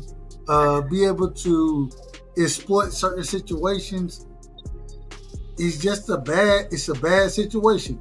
When you got to go get, and mind you, I think Keith Thurman, in my personal opinion, sometimes Thurman, that's what I like to call him, sometimes I think he has a brilliant ring IQ. I think he understands the sport. I think he understands where he needs to be as far as the ring generalship goes, how to stay out of way of shots. But for him to win, he's going to have to put himself in danger. And I ain't even going to lie to you. I think that if he would have fought Erickson Lubin at 54, I would pick Erickson Lubin to beat Keith Thurman. That's my opinion. I could be wrong about it. I ain't got no problem being wrong with none of my picks. Y'all know how I am. I'm just telling you what I see. I think that's a tough ass fight for him. Mm-hmm. And I think this is even tougher. I think this is, man, the brother, ain't no way they're gonna be an inside fight. If Keith Thurman trying to fight from the inside, he getting fucked up with uppercuts. And the uppercuts gonna be coming from the other side of the ring. It ain't even gonna be uppercuts in distance. They coming from the other side of the ring if necessary. It's not gonna be the styles are, man, when Bud Crawford, and I think Bud Crawford, I think him and his team, I think they're brilliant individuals, right? I think Bomac understand boxing. Shout out to my brother, I can't even call his name right now. But the first individual that ever cooked me in the sport of boxing YouTube-wise, he cooked me. And the reason he cooked me is because, what's my brother's name, man? I can't call his name. I'll tell you, give me a couple days. I'll figure it out. A couple days, damn. Yeah. It is what it is. If he pull up, I give him love. But the first time I ever got cooked on YouTube was criticizing Bomac. I always said that, man, I think Bud is much more better, or Bud can make the adjustments without his corner, right? Yeah. What I didn't realize, and if you go back and listen to a lot of our interviews, shout out to BVO, because BVO have some of the best interviews that you could have. If you go back and listen to the interviews, there are times where I ask fathers, it's a thought process on what I understand about my son, my fighter, really, what I understand and what I would say to him, right? And I think that go into Bomac. I gave a lot of credit to Bud Crawford, not understanding that Bomac says certain things that it helps you. You know what I'm saying? I say all that to say this. When it comes down to a Keith Thurman and a Fundora fight, I think that Fundora, the style is all wrong. All this shit is wrong for him. Yeah. It's all wrong for Keith Thurman. But Fundora ain't all that, Dub. It's not about him being all that. He's the cheat code. The same way Bud and Bomac sit there and tell you, we're not going to fight a Benavidez. We're not going to fight Fundora. We understand who the cheat codes are. And Fundora is a cheat code. He been knocked out. The reason that he got knocked out by Brian Mendoza, right, with a crazy and this so is he's not a cheat code. He can be beat. Hold on. I never said he couldn't be beat. I never said that. I never said he couldn't be beat. I said he's the cheat code. Elaborate the cheat code. What does that mean? What? If you listen to what I'm talking about, then you'll understand. What I'm trying to tell you is this: Fundora is the same guy that he loves an inside fight, which 9 times out of 10, when you're fighting a guy that has the range on you, they don't want to fight from the inside. They want to fight from range. Fundora is the guy who wants the inside fight. That's the first thing. And I give if you go look at the Lubin fight, Lubin didn't have the range on Fundora, but Fundora wanted to fight Lubin on the inside. Fundora has grown from that fighter that he was then and now understands how to use the jab. And so now I can fight you from the outside, right? And I can make 3 rounds. I'm just going to say 3 rounds. If I can make 3 rounds difficult for you from the outside by utilizing my jab, and then I accept the inside fighting, you're in trouble. And the reason you're in trouble is because if you got to stop me now. I'm up 3 rounds off of the jab alone. And then I enjoy inside fighting more because that's what I was raised on. Yeah. I enjoy that more than, and not even enjoying. I'm better at inside fighting than outside fighting. I'm better at sitting there and throwing uppercuts from across the ring, even though you think you on the inside. Your inside is different from my inside. That's Sebastian Fundora. That's who he is. Okay. And so because of that, shout out to Keith Thurman. You know what I'm saying? I want to see what the body work look like from Sebastian Fundora. If I'm coaching, and hell, I don't know shit about boxing anyway, so all I know is, hey, most of y'all know more about boxing than I ever know. You know what I mean? So y'all smarter than me. But if I'm the one coaching Sebastian Fundora, get where them uppercuts going? To the body. I'm sending all uppercuts to the body, and then I'm jabbing rounds 1 through 3. I'm going uppercuts to the body, and then I'm gonna fight on the inside, hooks or uppercuts and hooks to the head.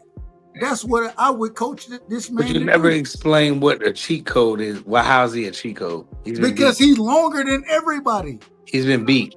The man is fighting at 1. Me and BVO. You can't beat the Da Vinci Code if you've been cracked already. I'm telling you the cheat code now. Me and BVO. Shout out to my brother BVO. BVO, you 6'5", I'm 6'5", correct? Correct. Sebastian Fundora is 6'6", 6'7". Me and BVO, could you ever fight at 154? Never. I could never fight at 154. Never. And so the cheat code is that same way Bud seen this is that you like to fight on the inside at 6'6", 6'7", and you're learning how to utilize your jab at 6'6", 6'7", And we literally watched you rearrange one of the best guys in the division when Erickson Lubin now is fighting Virgil Ortiz.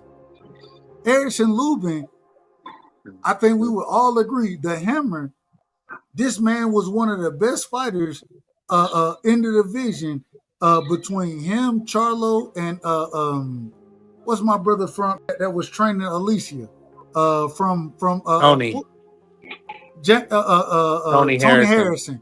Tony Harrison. If Tony Harrison had a better chin, the man he might have been the best fighter in the division, in my opinion. The cheat code, but the cheat code is that nigga, I'm tall. I'm literally a foot taller than all y'all guys. My reach is crazy against y'all. Now I understand how to utilize my jab, and my inside game is different from y'all's. The reason it's different is because my uppercuts that I'm throwing, I can throw them from mid-range, and it's inside range to me. It's mid-range for you. It's literally a cheat code. But that he been beat, so you still haven't explained why he's a cheat code. He been beat. I can see he's never been beat. He was whooping everybody's ass. He got beat with a lucky Brian Mendoza. It wasn't lucky. That was God's plan. He was meant to go to sleep. Answer one question. One question. Mm-hmm. You tell me the best fighter that Brian Mendoza ever beat. Sebastian Fundora. Yeah. Who else has Brian Mendoza ever beat? Yeah, that's a tough question. Yeah, he lost all those fights to the guy. We didn't lose against the guy you call a Chico. He beat him. He figured out that he put in that Mike Tyson punch out code. It's boxing. It's boxing, and you always have a puncher. So people be calling him cheat codes when he ain't. What is he cheating? How he got smoked before? No, so I don't want to hear that cheat code stuff. That's all I'm saying. What I'm telling you, what I'm saying, Praz, is outside of a lucky punch. Oh, it's lucky. I thought you said boxing. So you telling me Brian Mendoza? I literally just said that Brian Mendoza. The question you asked me, what Brian Mendoza had, I literally told you. He landed a lucky punch. He closed his eyes. He threw it overhand, landed it, and had Sebastian Fundora asking for goddamn man, what can I order the So fries? how can he be a cheat code if he got let a man close his eyes and knock him out? Huh. It's a so you don't a lucky punch. So you think that was calling a skilled fighter a lucky punch? Hold on. You think that punch was skill from Brian Mendoza? Well, no, it was just a looping shot, but nevertheless, all right, all of the people. So we agree it was a lucky punch. I didn't say lucky. I said it was a looping shot. He closed his eyes and threw the punch. I don't care what he did. He landed a looping shot that knocked a cheek that what you call a Chico out. Brian Mendoza got beat. He still got beat by the same guys. Not to mention he got dropped by Lubin. If Lubin had any sense, he would have got him out and he would have won that fight. Not saying I take that back. If Lubin would have stuck to his game plan, he would have won that fight. But he chose to select the war button for some reason when he already was doing what he did, and Lubin dropped him easily. I wasn't lucky. Hey, if Lubin stuck to his game plan, he could have beat him. I agree that I think Lubin's shot was more calculated. Right, I definitely agree with that. But the problem was even when Lubin wanted to be calculated, the man got his face broke. He literally got his face broken. Because that's why I said he stopped. That's Lubin's problem. He's good. That's why I think it's going to be a problem with Virgil. The other thing, when I say the cheat code, I'm not. What I'm saying. You still ain't explain it. Hold on. I'm going off of what Bomac and Bud said. Bomac and Bud called that man. I'm talking about what Doug Right Side said. I don't give a damn about what Bomac said. Well, that's fine. If you don't care about, I don't know what Doug Right Side said. And like I said, I think Doug said it. I got cooked on this point a while ago. As far as Bomac, I don't cook niggas. I always lose. So all right. Well, all I'm trying to tell you. I think the cheat code is what Doug said earlier. He's just in attributes. He's just bigger and longer. What attributes? He got dropped by Lubin and stopped by Mendoza. He's bigger, longer. Oh my God! Y'all talking about big and long balls. Well, hold on, Prize. So you telling me that reach don't mean nothing in a fight? Let's say Yeah. If you know what you're doing, yeah. I'm not saying he doesn't know what he's doing. He has improved, like you said, for sure. No, but then after we go into that point, then I say, and just hear me out. I'm giving you the cheat code. So you have the reach, right? You already you have the advantage as an inside fighter. The reason you have it, and we can go and look at the Lubin fight to see the advantage you have there. Right. Now you're able to utilize your jab. Uh-huh. Like you are you not what? Why we didn't call Bud the cheat code against Canelo then? I never heard that cheat code word come out with Terrence. He was all that what you just said over Canelo. No, but don't have. Okay. He's a cheat code then. Bud the cheat code then, right? Nah, because the attributes.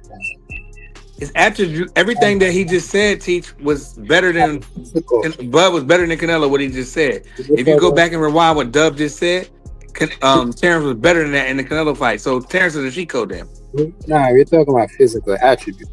Oh no, like, you're not worried about his height, and he been dropped and stopped. Okay, listen to this. Worried about height? Y'all niggas is crazy. Yeah, well, listen to this though. In track and field, do you think Usain Bolt was a cheat code? Say it again. Your mic. I can't hear you, brother. So in track and field, do you think Usain Bolt was a cheat code? Because I think he was. What did he say, Dub? Hold on, real quick. Let's get in order. Teach, say it again, and I believe I know what you said, but say what you just said once again. All right. Can you hear me? You good? Yep. All right. I'm saying in track and field, right? I think Usain Bolt was a cheat code. And track and field was Usain Bolt a cheat code in track and field? How you gonna talk to me about track and field? Hold on. I gotta make sure we get. I want to make sure we hearing this clearly. So you're saying in track and field was Usain Bolt a cheat code, correct? Yeah. I think Usain Bolt was a cheat code in track and field because of his height, right? Like he's taller than everybody. Plus, he could run. So in boxing, it's the same thing with Fundora. The reason why he's a cheat code, and Dub explained why he was a cheat code, is because he's taller than everybody and he's longer than everybody. We're talking about physical attribute. With that type of physical attribute, you have the advantage over anybody who's smaller than you. People have physical attributes over Mike Tyson. He was always small, but he that didn't mean anything. So I don't want to hear that. But I feel you though. Mm-hmm. So you telling me that you're gonna compare, and in this situation, you're comparing Mike Tyson to? No, I'm not. I'm just comparing the height because y'all so hyped off of height. It's not about the height. So then what is this? I still haven't been explained what a cheat code is. Just listen. Listen to what I'm saying. I have been, but okay.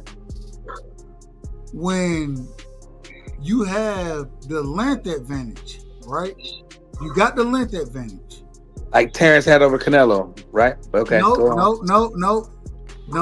And the difference is the reason that even if you want to use that situation, I understand it. It's a different situation because Bud length versus Canelo's is nothing like what. Do you know what? Real quick, do you know what Fundora's length is? Do you know what his reach is? He has an 84-inch reach. That wild reach. He has an 84-inch reach, right? So you tell me, we're used to talking about guys that fight at this weight class, 54. We're used to talking 74-inch reach, 73-inch reach. That's what we're used to talking about as far as reach goes. Would you disagree with that? Can't disagree. No, hold on, Prize. Would you disagree with that? Yeah, I didn't understand. Ask me again. All right, so we're talking about a guy with 84-inch arms, 84-inch reach against guys who we talk about 73, 74 inches is a long reach. Would you disagree with that? No, 84 inches is a long reach. Okay, all right. We agree there. And because you're asking me what the advantage is, correct? No, I asked you what the cheat code was. Don't change what I said. I said The advantages are the cheat code. Mm-hmm. but he been knocked out before. Hold on. Well, I'm answering your question first. I'm answering your question. The cheat code thing, right? The cheat code. So when I have at least a 10 or a 10-inch arm reach advantage over anybody I'm fighting, would you not call that a cheat code? No. Okay, cool. So now, when we're talking about his height advantage, because he punches down on people, and I think we will all agree, correct me if I'm wrong, Prize, we will all agree that when you're punching down on an opponent, that punch carries a tad bit more weight than punching up at an opponent. Would you agree or disagree? Yeah, punching down, I might got a little bit more pop than I normally would have because I'm like punching down. Okay, so now he has the reach advantage. He's also punching down at opponents because he's 6'5", 6'6", 6'7", however tall he is, against 5'10" niggas. That's what it is what it is. Okay, now the third thing is the inside fighting that he doesn't have a problem with, which for you to beat him, you have to be, well, I'm not going to say you have to be, because shout out to Brian Mendoza. Brian Mendoza landed an overhand and stopped this man, had this man asking for French fries. That's a fact. We agree there. We definitely agree there, right? Yeah. So now, my thing is this.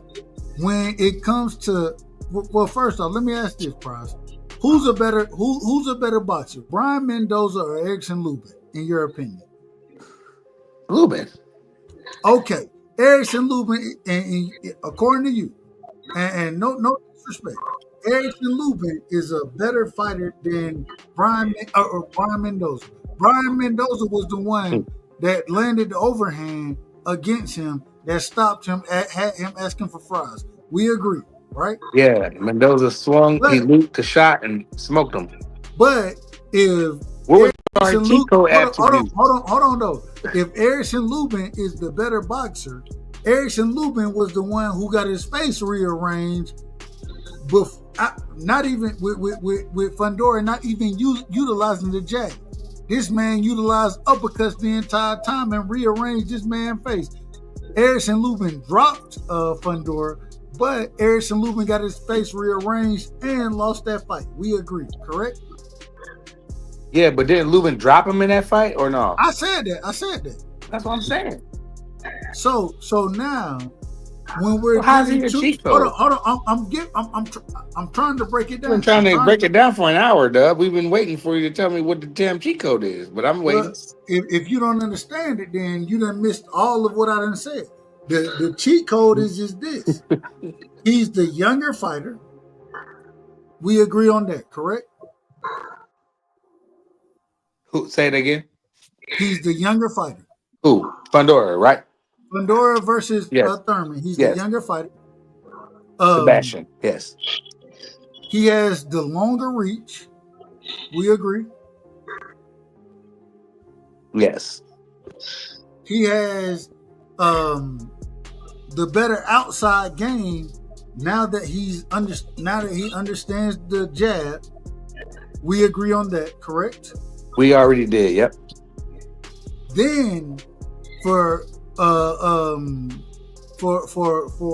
Keith Thurman to win the fight, y'all said he got to get on the inside. Did you not say that? I didn't say that, but I said he needs to be on his A game. I don't know how he wins that fight. It's tough for me to see that, but I want him to win. I think he can win because of experience, but I don't know how he can win. The same way I didn't know how Bud would win, but I picked Bud to win, and I just knew he would win. So if Keith Thurman if Fundora keep him at range with the jab, can Keith Thurman win that fight in your opinion?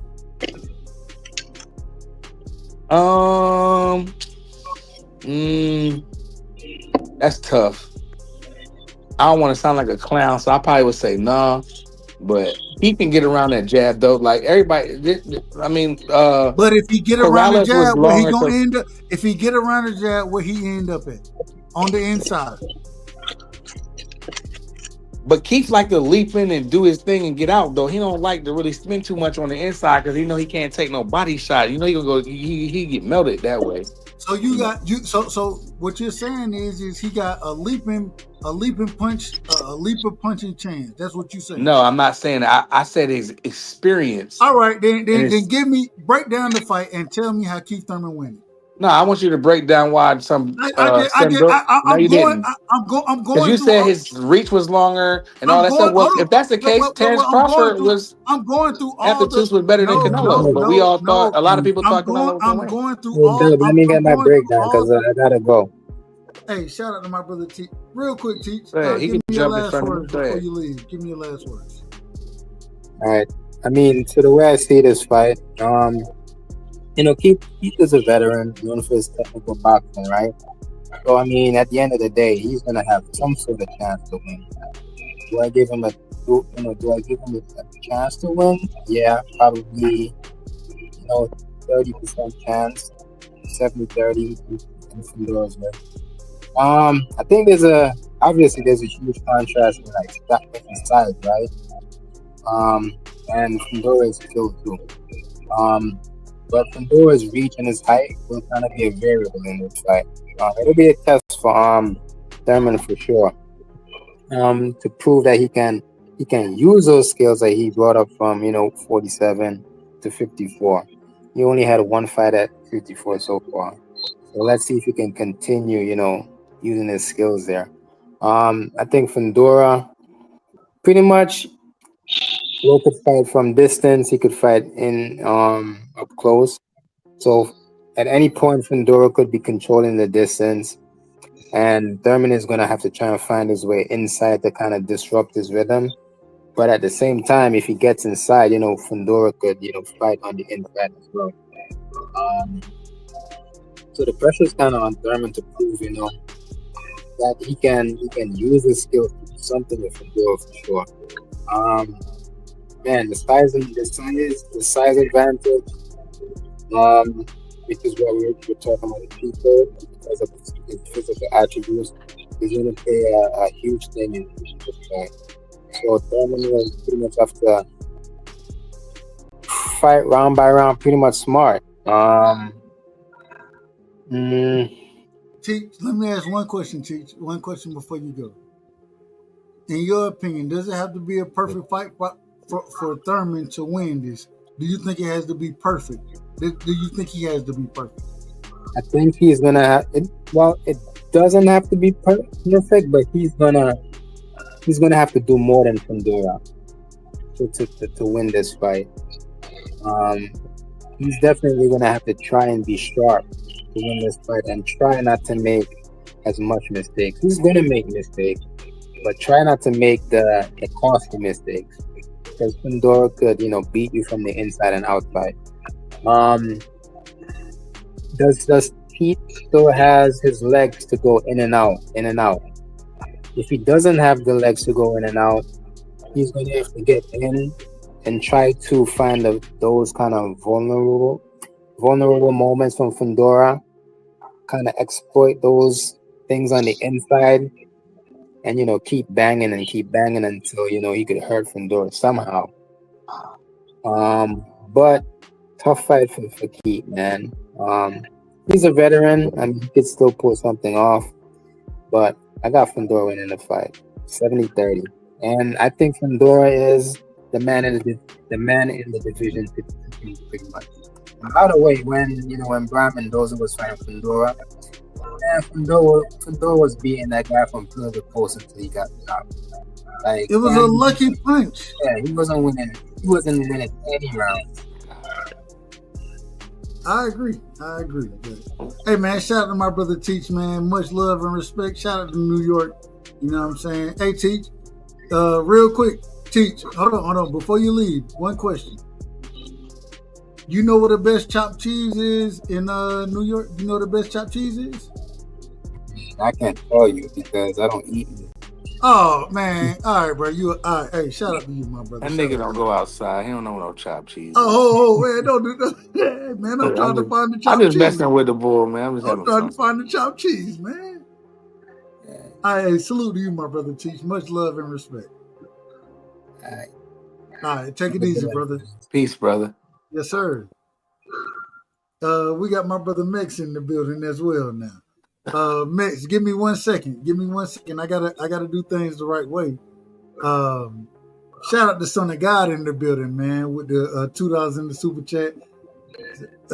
My brother Son of God said, man, Fundora reached 80 inches versus Thurman reached 69 inches. Exactly.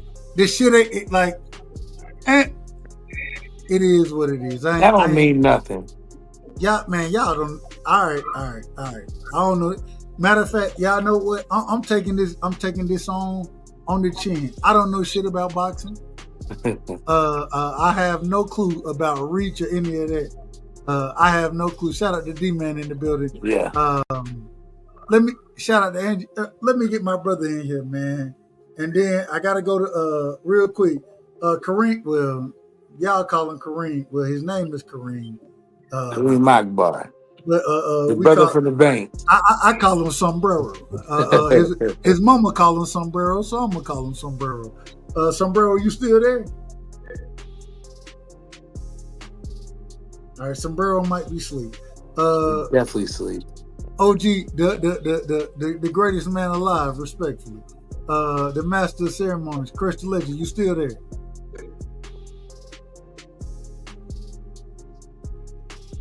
All right. It's me and you, Doug. You can't get rid of me. No. It ain't. Hey. We got my brother Mex up here, man. Mex is in the building. Mex, welcome to the show. I had to check everybody's energy before I move forward. Mex, you in the building? Yes, sir. I'm in here. Mex, what you think about Fundora versus Keith Thurman, man? What you think about that fight?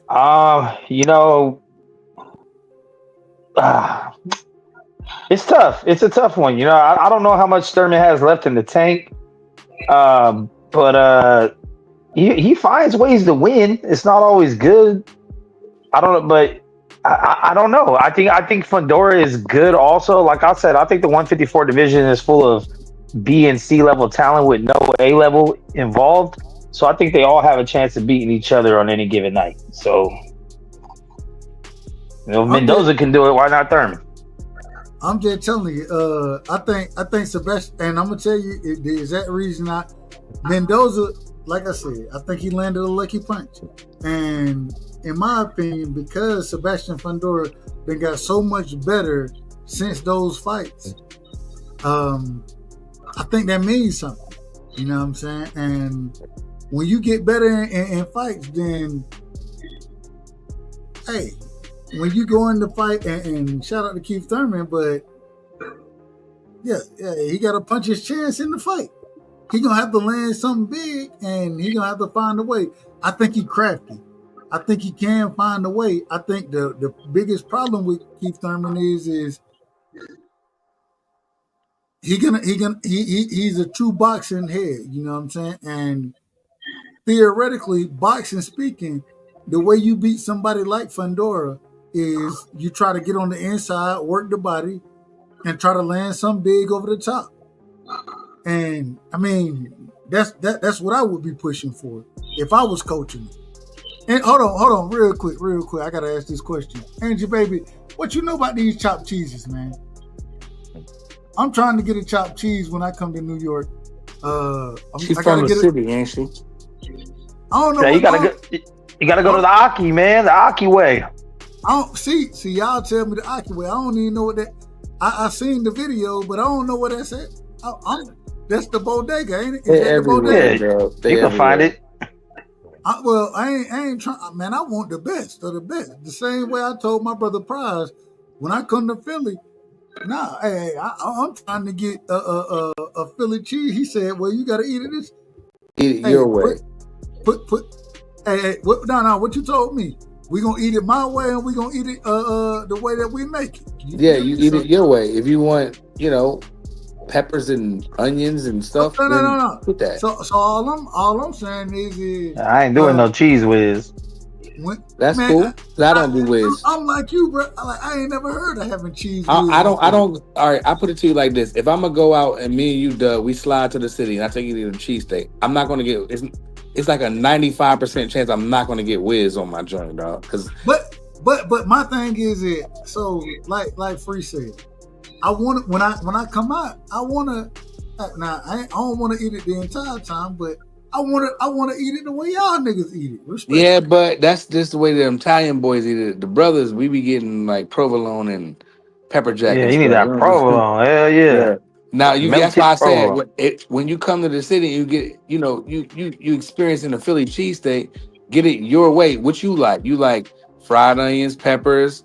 My man's had tomatoes. I was like, tomatoes? That's crazy. Tomatoes? Man, he made a cheesesteak sub. They make those, So I've seen those. Those are actually not bad. I've had one before. If you like all that stuff, but see me, when I eat a cheesesteak, I'm straightforward. Salt, pepper, ketchup, mayonnaise, fried onions. One word.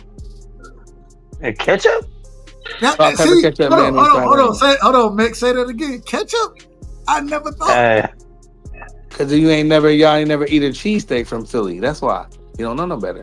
Some people don't get it. Some people don't mess with ketchup. It's okay. If you don't like ketchup, just because I get mine with salt, pepper, ketchup, fried onions, and mayonnaise, don't mean you got to. You can get yours with light mayo. What you say, Doug? Light mayo, fried onions, peppers. So my thing is this. So I'm not like when and I only had cheesesteaks from down here, right, from the country. And so you ate steak and cheese. You ain't eating cheesesteak. Well, I don't see y'all. That's what y'all call it. I don't know. That's over the head. That's over your head. I have no clue what I done been eating. I have no clue compared to you been what eating y'all steak eat. And cheese. Trust me. What I'm trying to tell you is I put a little mayo on mine. You know what I'm saying? And that's only to keep the bread moist. Outside of that, man, I just want the cheesesteak, man. Give me onions, peppers. You know what I'm saying? The cheesesteak and what kind of cheese you rocking with? Well, it depends on who I'm rocking around. It depends. It's Dub right size cheesesteak. It's not prize cheesesteak. It's your what kind of cheese you rocking with? I'm not a cheesesteak connoisseur like that. So motherfucker, what cheese you like on your goddamn cheesesteak? Yeah, dog? Jesus Christ. There's no wrong answer, nigga. Yeah, it really isn't. I don't have a man. Give me American. Like I don't. Okay, have a fine. So you want yours with. So you want light mayo. If I'm gonna make you a cheesesteak, you want light mayo. No, I don't. Man, I want to go to the restaurants. I want to go to the best restaurant. Okay, it's not gonna be what you think. Like you going to this fancy restaurant, it's not gonna be like that. I don't want the fancy one. I want the hood of step. Okay, so you want light mayo, fried onions, peppers, and American cheese. That's cool. That's cool. I feel like it mostly comes down to who got the best bread and meat because all the toppings are going to be toppings. Hold on. What are the different breads? What? I thought it all came on like No. If I take you to De Los Santos, if you don't like bread, you're going to eat that whole steak because that bread is good. Everything is fire about it. Hold on. What are the different bread? I thought it some all breads, came on a similar bread. Nah, yeah, they look the same, but it ain't the same, bro. Because like a bread means like it can change the game, bro, with a cheesesteak. That's why I would take you to the good joints like De Los Santos. I take you to Max's. I take you around where that bread gonna hit different. You don't want no. Hold on. So hold on. How do they do that? What they do different with? I don't know. I can't. That's unexplained. Is it sub bread? Is it? No, I don't know what a sub is. You don't know what a sub sandwich is? Yeah, I do, but we call them hoagies. Okay, fine. Is it hoagie bread? I'm being petty. Yeah, but if the bread is gonna be different, though. Like if I take you to get a cheesesteak, it's an echo like crazy. Yeah. If I take you to get a cheesesteak from Max's and you eat the cheesesteak your way, and then I take you to Gooey Louie's, the bread gonna be different, bro. It's not gonna be the same. I can't explain it really. I'm not a food expert, but it's definitely that bread definitely gonna be different though. How is it different? And explain it. One might be flavored another way, you know. Some might use regular bread, you know, but it's different. Like the Italians, when they make it, they're real big on certain things, and bread is one of them, bro. And they want their bread to be the best bread that you ever had. So whenever they go, however they go cook their bread, or wherever they get their rolls from. Hold on, real quick. See, Angie, baby, I told you got more to talk about than you think. That's crazy, Scholar. You got more to talk. You understand this way more than I understand it. And so let me ask this real quick. Can't make it up, though. What's the difference between the bread of a chopped cheese and a Philly? What's the difference? Chopped cheese is just the chopped cheese, the hamburger meat. Yeah, the hamburger meat chopped up. No, I'm talking about the bread. Oh, it could be the same. I mean, I would assume this. I think that most places, if they offer both, they probably have the same bread for both. But some places might have a different bread for one and a different bread for the other. Some motherfuckers might use sourdough. Some might be wheat. Might be like at Subway, you get to choose your breads. Might only be one bread available at that particular spot. Like, hold on. You never know. So I put it to you like this, Doug. Subway bread is garbage. We using Subway bread for the chopped cheese. That's disrespectful. That's garbage. Whatever he just said. I didn't say it. He said it. No, hey, hold on. Italian herbs and cheese is fire. Man, Subway bread is garbage. You eat that bread, you're going to be going to the bathroom. Subway in general is on the lower scale of things, but Subway is garbage. Let's not act like it ain't got us through some cold nights. It's not even a lot of Subways up here because they can't make it because of the local hoagie shops. Oh yeah, because you guys, that's different. They're gonna be put out of business. They in the mall and stuff. You can't go around. Let's go get Subway. Okay, where? I'm so confused right now. You gotta come to the city, Doug. I get you right. That's it. All right, fuck it. I just gotta come to the fucking. Well, look, I put you in South Jersey. You ain't gonna be staying over there with the YNs. You gonna be fine. Hey man, hey, you gotta take me through it. But no, I don't want to be. Now we gonna go see the bullshit. We definitely gonna go see the bullshit. I don't want to see the bullshit. Now you ain't gonna get out the car. You'll be fine. I don't want to see none of the bullshit. You gotta see. You gotta see zombie. I don't want to see it. I'm just telling you. I'm too old for that shit now. Why? It's still crazy to look at. You can film it for your, your memories. You need to stay attached to the culture, man. Yeah. Man, hold on. I was just in the hood the other day. I was on Girard Ave in North Philly getting some they got some banging wings. I put salt, pepper, ketchup on them Jones. I got some fish and some shrimp. Man, come on, man. Hey, real quick. Check out. Hey, shout out to Angie Baby. Angie Baby said chopped cheese, Philly cheesesteaks, and Italian Italian hot, excuse me, are all the same sandwich, just made slightly different in different states. Is that true? I would agree, and for the most part. Who the fuck I'm gonna check in with? I don't know. I don't even know who to check in with. Check in with who? Better check in, nigga. What the fuck am I checking in for? You don't check in. You just come see me. You just come check me out. You don't come check in with me. You come check me out. How the fuck I'm gonna check in? I don't go to none of y'all niggas cities and check in with none of you niggas. I would, man. I don't even know if y'all niggas gonna be here. Respect. You better get a written permission slip, Dub. I don't need none of that shit. And Dub, and when you want some barbecue, you come see me down in North Carolina. I got you on that too. Hold on, real quick. So I gotta check in to go shout out to some of my partners and get some food and rock through the city. I gotta check in. Who am I checking in with?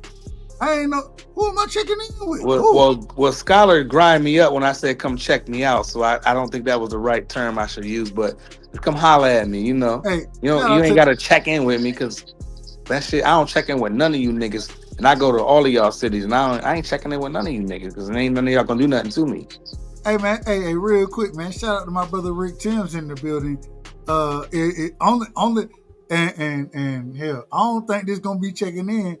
When I go to the sunny side, you know what I'm saying? When I go to Houston, I'm going to hit Rick up, but I don't know. Is that checking in? I don't even know what this That's checking in just hollering means. at your partners. That ain't checking in. Checking in is when you need security and need niggas to protect you when you go out to the club. I don't check in with none of these weird niggas. These niggas have been did something to you. why the fuck do I need to check in with anybody when That's some young boy shit, I dog. don't even know y'all. That don't apply to us. I don't know y'all. Who am I checking in with? That shit don't apply to us, dog. I wish I would call one of you niggas. Hey, I'm in Houston. What's up? I just want to let you know I'm here. Okay, prize. Cool, man. Fuck out of here, nigga. Man, y'all niggas is crazy, man. I wish I would check in with one of y'all niggas. Hey, hold on, Dave Father. What a Gallo at? I don't even know what a Gallo at. Where is that at? He said, hey, come through the Gallo one time. I don't even know what a Gallo at, bro. I don't. Man, this is crazy. Nigga talking about checking in and all this other kind of shit, man. I wish I would check. Yeah, man, checking in down North Carolina, man. I'd have been dead something one of y'all down North Carolina. Man, I ain't doing nothing to nobody. I'm just flying in and living my life. I don't want no smoke anyway, so I don't know what this. I'm not sure. It's crazy. I don't even know who to check in with. Scholar is out of control. Hey, you come out here, Dub. You better check in, bro. If I catch you out there and you ain't checked in, damn, Dub. They gonna line you up, Dub, out there. Who I supposed to check in with? Who? I'll give you a sticker. You gotta wear it on your shirt at all times. So. I pick a pull and who pick a pull? Hey, when niggas see me, you still sensitive about your friend from earlier? Hey, hold on. When niggas see me, get what they gonna say? Oh, this is another nigga on vacation. All right. Nah, they be like, oh, that nigga checked in with Max. He good. Oh, all right. I wish I would check in with one of y'all. It'll never happen. It never has, and it never will. I have no clue about this checking in. And what is checking in any mean? That's what I mean. Like, if I go to Georgia, I'm supposed to call Dub and let him know. Well, I would do that anyway. That's my man's. Nah, you gonna hit me up and be like, I'm gonna hit you up like, yo, Dub, what's up? I'm in Georgia. Hey, pull up. Yeah, what's up, Dub? Where the spot at? You know what I mean? That ain't checking in. That's just hollering at your partner. But when y'all checking in is for scary niggas that need protection. I don't need protection from none of you niggas. Who gonna protect me? That's what I said. Who am I checking in with? Well, me, of course. But why do I need any type of protection? When I went to California, I didn't check in with them niggas. When I went to Dallas, I didn't check in. I've been all over the world. I ain't checking with none of these niggas. I didn't know who to check in with. And why do I need to check in anyway? I don't live that lifestyle. I mean, if you're not kicking in no hood, then you don't got to check in nowhere. Man, I'm not. Why would I want to go to a hood and I'm out of town? That's just the stupidest shit. Motherfuckers love that shit. Not saying Mex is stupid. I'm just saying what he said. Like, if I go to Dub in Georgia, I don't want to go to no goddamn hood. If Dub pick me up, don't take me no fucking hood. Take me where the rich people go. We going to the nicest spots I can take. That's what I'm saying. But yeah, exactly. Well, I take that back because I gotta go to the hood if you come to Philly to get them good cheesesteaks. So I take that back. If we going to get some good food but we in and out though. We not hanging out on the corner with these niggas. You know what I'm saying? But the thing is it ain't like I'm there for any type of smoke or anything like that. Like, hey, real niggas recognize real niggas. I've realized that for a long time, and so. If we, you know what I'm saying, we make eye contact, I'm gonna say what's up, you say what's up, and it is what it is. It ain't we outside, crazy. Man. Yeah, I'm not. All right, I tell you this. I can guarantee this one, and I know people say, "Oh, don't say this and don't say that." I can promise you, I would never walk into a brick wall. You know what I'm saying? You're gonna come around. We're gonna get some cheesesteaks. I'm gonna show you some sights. Take you to Atlantic City. If you gamble, let you do that. Yeah, we good. Okay, yeah. So I'm not where I'm gonna have you at. You don't got to worry about these goofy ass niggas worrying about if you checking in and you from Georgia. You're not gonna be because somebody would have been did something to one of them. It's nothing gonna happen to you. Hey man, I feel I get. Hold on, real quick. We gotta read the chat, man. I gotta get my brother, Mr. Chapman, in here. We live late tonight, man. Shout out to my son. Y'all, shout out to my son because he a part of the school. Hell, I don't even know what the I think it's the PBIS. He a part of that, getting everything right. So we had to make sure he was in school a little earlier yesterday. So we had to cut this short. Sound like he needs some Jordans to me. Hey, well he already got Jordans. So we need a new pair. See, well, you gonna buy them? I ain't buying all them damn. Nah, shoes. you got to check in with the little brother. You know. Damn all that. Hey, he a regular. Real quick, let me see what I got right here. Dave Father said, checking in only for niggas in the mix. I ain't in the mix. This checking in is crazy in the chat right now. I'll never be in the mix. Shout out to my brother, Boston Scholar. He said, Dub taking you to swinger clubs. I don't know where that came from. Scholar has been crazy in the chat today. Fuck, we get. I don't want to do that, Scholar. I'm not into that. How did we get swinger clubs in here? This is crazy work. Dave Father said, y'all niggas pussy. I gotta tap in with the hood wherever I'm at. All right, yep, I'm pussy. I'll be pussy, man. I don't tap in with none of them niggas. I ain't checking in with none of them niggas. Be around them niggas, so I mean, it is what it is. Them niggas can't be where I be. Half of them don't got passports, so why the fuck they gonna hang around me? Hey, hold on. Shout out to Mr. Who am I? Chipman. Yeah, Mr. Chipman on the panel. Mr. Chipman said, hood credit, street credit on American Express. I got all three of them shits. Hey, Mr. Chapman, let me get you in here. How you doing, sir? Respectfully, shout out to Mr. Chapman in the building.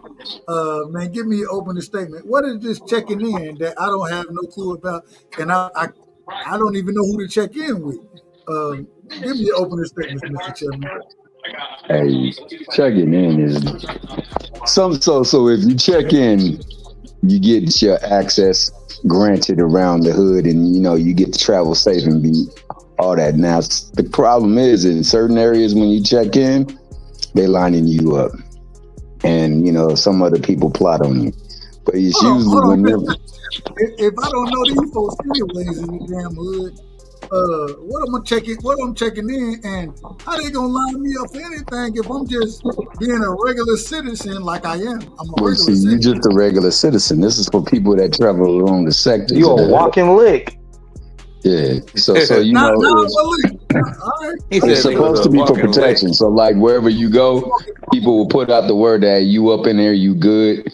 So if you in an area with a different hat on that you ain't supposed to have on, or different colors you ain't supposed to have on, or you just walking around flashy, niggas will leave you alone because they recognize, oh, this person right here good. His credit already good and been vouched. Because there's people that's always looking to take advantage of folks everywhere. Man, listen. Shout out to Frank Lara. Frank Lara said, nah, you don't gotta check in if you're a civilian. I'm a civilian. That's the thing. If you're a civilian, you don't apply to you. I'm not walking around with jewelry on. On YouTube, I tell y'all niggas I don't want no smoke. I said it on YouTube. And if I don't want no smoke on YouTube, I'm just a normal ass nigga that. Hey, Dub, I went to all around. I went to Dallas. I went to Cali. I had my watch on and my clothes on. Them niggas ain't say shit to me out there. And your clothes. I had all that shit on, and nobody ain't say nothing. I went to where I was at.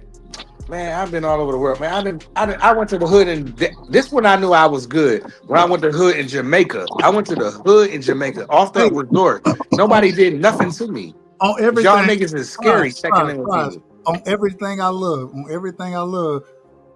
I've been to the hood in Jamaica, bro. I swear to God, and I love Jamaica. Went to the hood, and man, nigga showed you love. Like it was crazy. They looked out for you.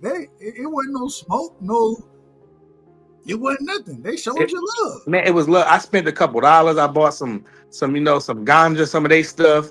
I bought some necklaces and some wooden bracelets, shits for my kids. And they worship the ground that I walked on. So you niggas are scary. Yeah, you're stimulating the economy. When I went to Jamaica, like you can't fly over there with nothing to smoke, nothing like that. And this when I was smoking, like I was smoking back then.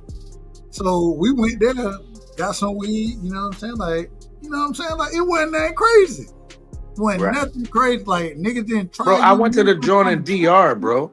Every country I go to, I gotta go check it. Well, I don't want to say check in, but I gotta go see what's going on in the hood. I go over there and I don't worry about no security and no.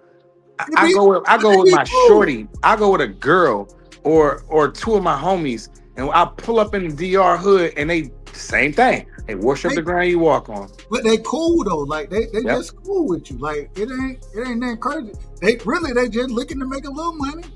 You know what I'm saying? You gonna buy, and hey, I got the dub for you. Set me up, and hell, you get a dub. You get the Vic over there. You know what I'm saying? Like over here, I gotta pay $50.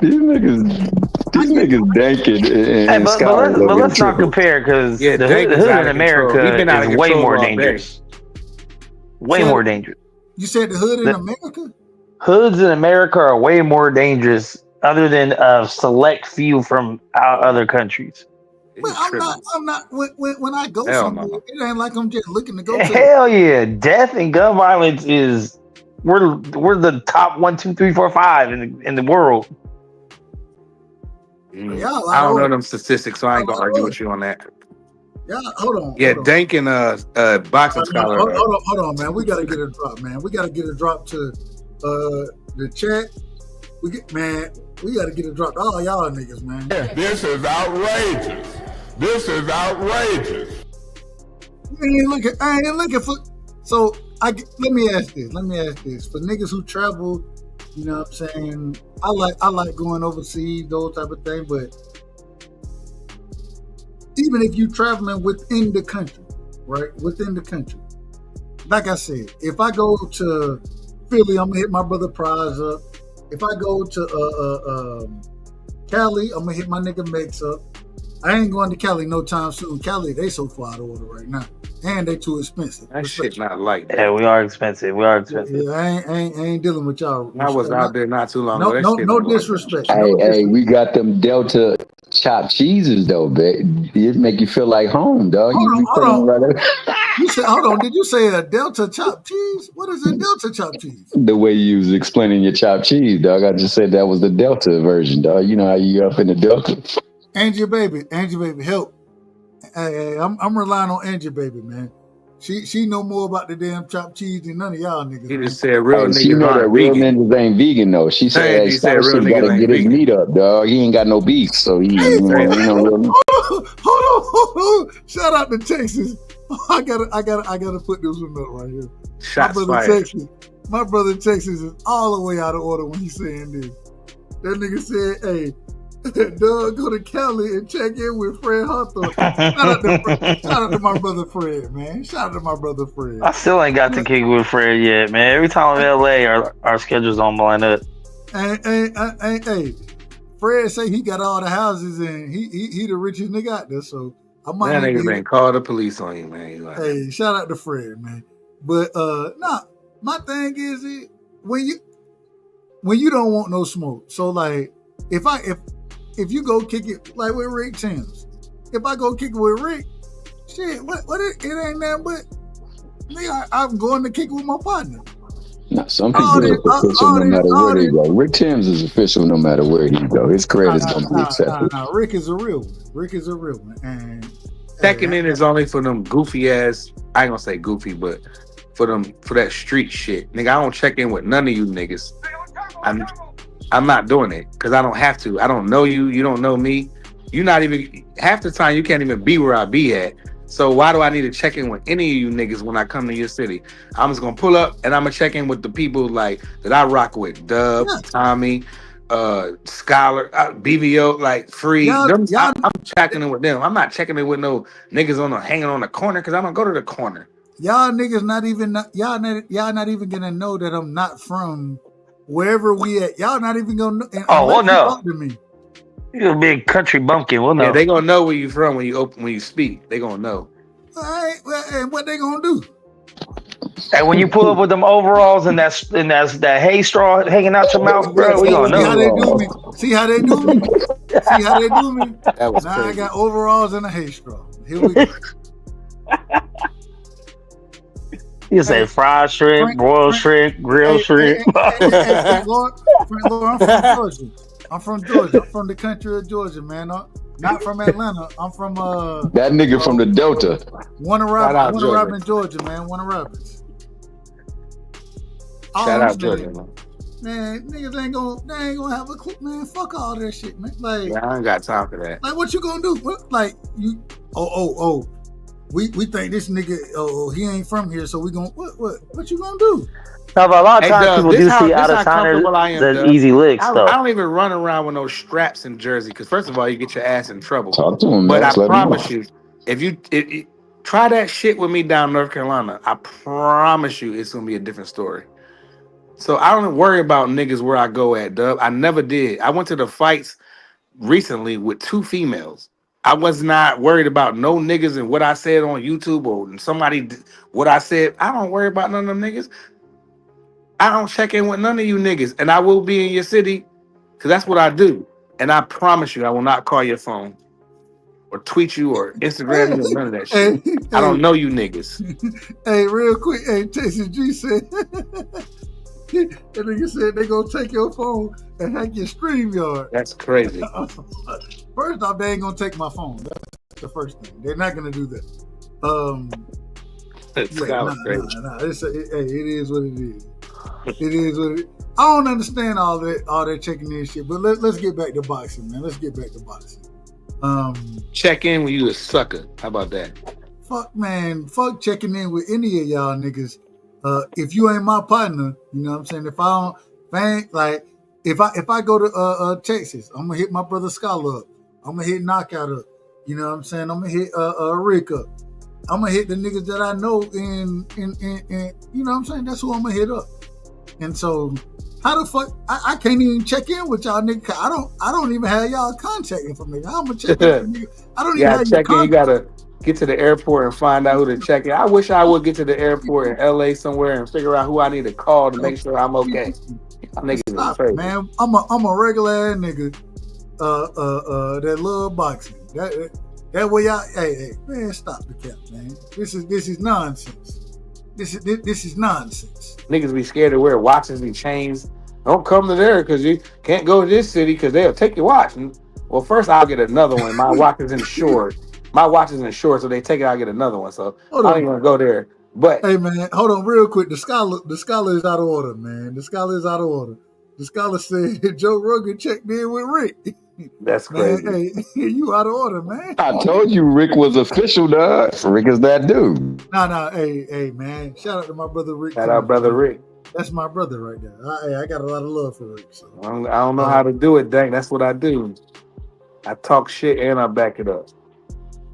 But I'm not a tough guy. All right, here we go, man. Hey, I'm recording this episode right now. If any of y'all niggas end up out of town, I'm about to just play it. Play that shit out of town. I want you to play it when I'm out of town. Matter of fact, Hey, I'll look be what out this at nigga the said fights. right here. Ain't I'll nobody I'll ever be touch out him. at the fights October 11th in Philadelphia when Boots in his fights Lima. I know y'all don't like the opponent. I don't give a fuck about none of that. I will be in the building talking shit, trying to get interview, do whatever I want to do. I will be there. Hey man, I'm just happy that Tank and Jake Paul gonna be in Miami. I'm happy that shit ain't in Atlanta no more. Why, you going? Hell no, I ain't going. I wasn't going. I told you only way I was going to it when it was in Atlanta if I got credentials. And luckily they You're a hater. who am I? We got to get you credentials though, for sure. How you gonna hate on the two faces of boxing, bro? Wait a minute. Who am I hating on? The two faces of boxing fighting each other. That's crazy. And now I'm a hater. All right. They Two got out of the one four man is a faces. YouTuber. Another man got a bunch of lady boys that love him. Nobody don't want to see that shit. We gonna see them numbers. Gonna show who wants to see I it. don't give a fuck about no numbers, man. Y'all niggas is crazy with them numbers. When are we? That's what they do it for. When do we come Surprise promoters? fighting. When did fans become promoters and fucking lawyers and watching like drawing up contracts and all that? Man, I ain't never care about none of that shit when I was a young boy. Cause all I know was fights was signed. I wake up one day and be like, oh shit, Riddick Bowe and Holyfield fighting. Oh shit, that's what I wake up like. Yeah. I mean, from a fan's aspect, if it's two people you enjoy watching and they're fighting each other, then that's fun. And if it's two people you don't care about, then it is what it is.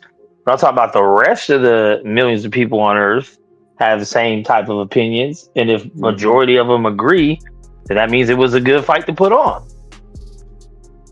It's only like 1 or 2 people that I know that think this is a good fight, but carry on. Yeah, it's because we're all boxing pundits. Let me get my brother, and I apologize to you, Max. I apologize. I'll accept it. Let me get Mr. Chairman in here.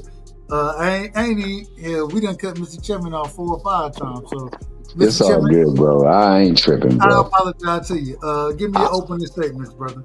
Hey, And shout out to Dub Right Side, aka Mr. Respectfully, Kareem Akbar, aka the notorious CVO, my man Prize Fighter, Crush the Mickey Fricky Legend. It's Max in the chat. It's a good one tonight, man, and I'm just enjoying myself.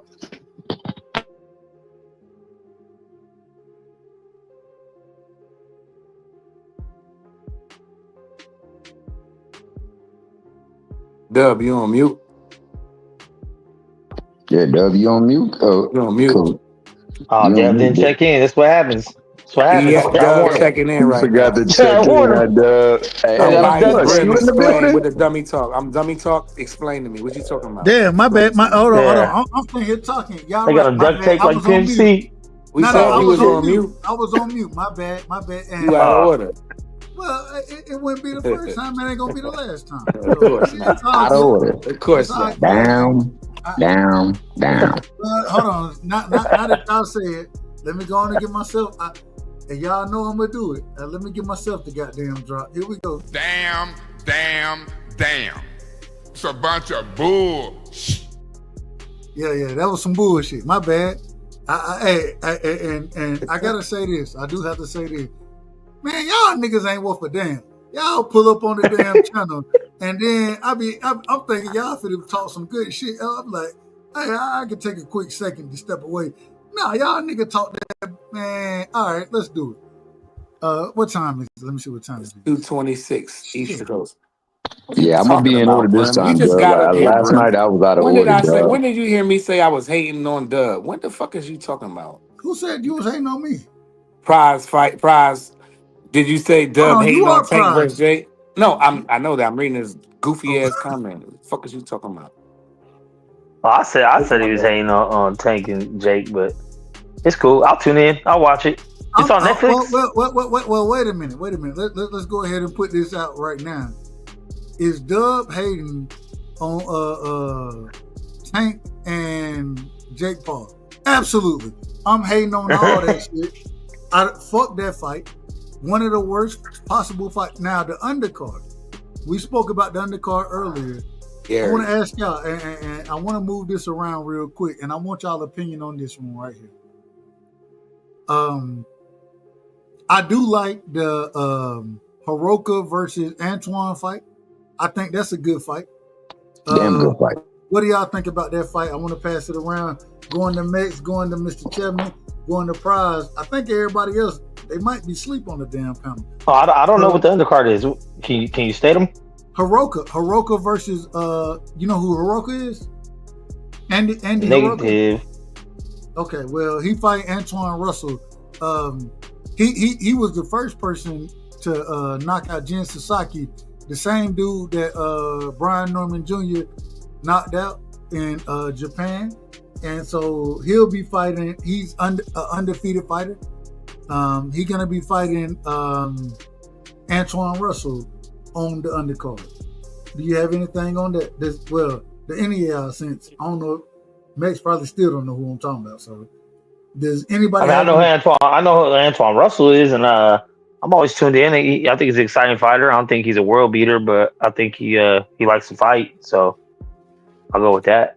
Man, I think that's a fantastic. Duh, what he 21-0, 17 knockouts or something like that? The kid that Antoine Hiroka? Yeah, Hiroka, 21-0. I think he's like 24-0 or something. Okay. But Yeah, I don't know the exact number. I don't know the exact number. That's a real main Don't event. give me a line. on the Don't card. give me the line. That's a real main event, but I don't That know can't be about the real main event. Nobody knows who that nigga is. Come on now. I know exactly. Well, How I know about who that? he is. I know who they are. What other fights? What other fights they got though? Is that it? They got Baumgartner versus and I'm gonna say the lady name wrong. She a Canadian fighter. Is Bordelais. Bourdain. I believe it's Bourdain. Bourdain. No, that's a 3-minute round fight. Yeah, it's 12 rounds. 3. 12 and 3. I think that's horrible for Alicia Baumgardner, though. I think it's horrible. And y'all know I love Alicia. That's my girl, man. Hey, if I could propose, never mind. All I'm saying, I think it's a horrible fight for her because I think, man, she gassed too fast, and 12 and 3. I don't think, man, if you gassing in 2 and 10, then 12 and 3 gonna be something different for you. And yeah, nah. I love Alicia. I love her. I love Alicia. I think it's a bad. I'm picking her to win, and shout out to Frank Laura. Frank says, "Stop it, Doug. That's my girl." I agree, but yeah. I don't know. I think that's gonna be a tough fight for her. I think she can pull it out, but I think that's gonna be a very tough fight for her. I think that's too long to sit there and watch women fight. I only tune in to Alicia Baumgardner for weigh-ins, so that's about where I'm at with it. Well, we know. But, I mean, that's cool though. That's one of Jake's fighters. He's putting her on. It's a good look.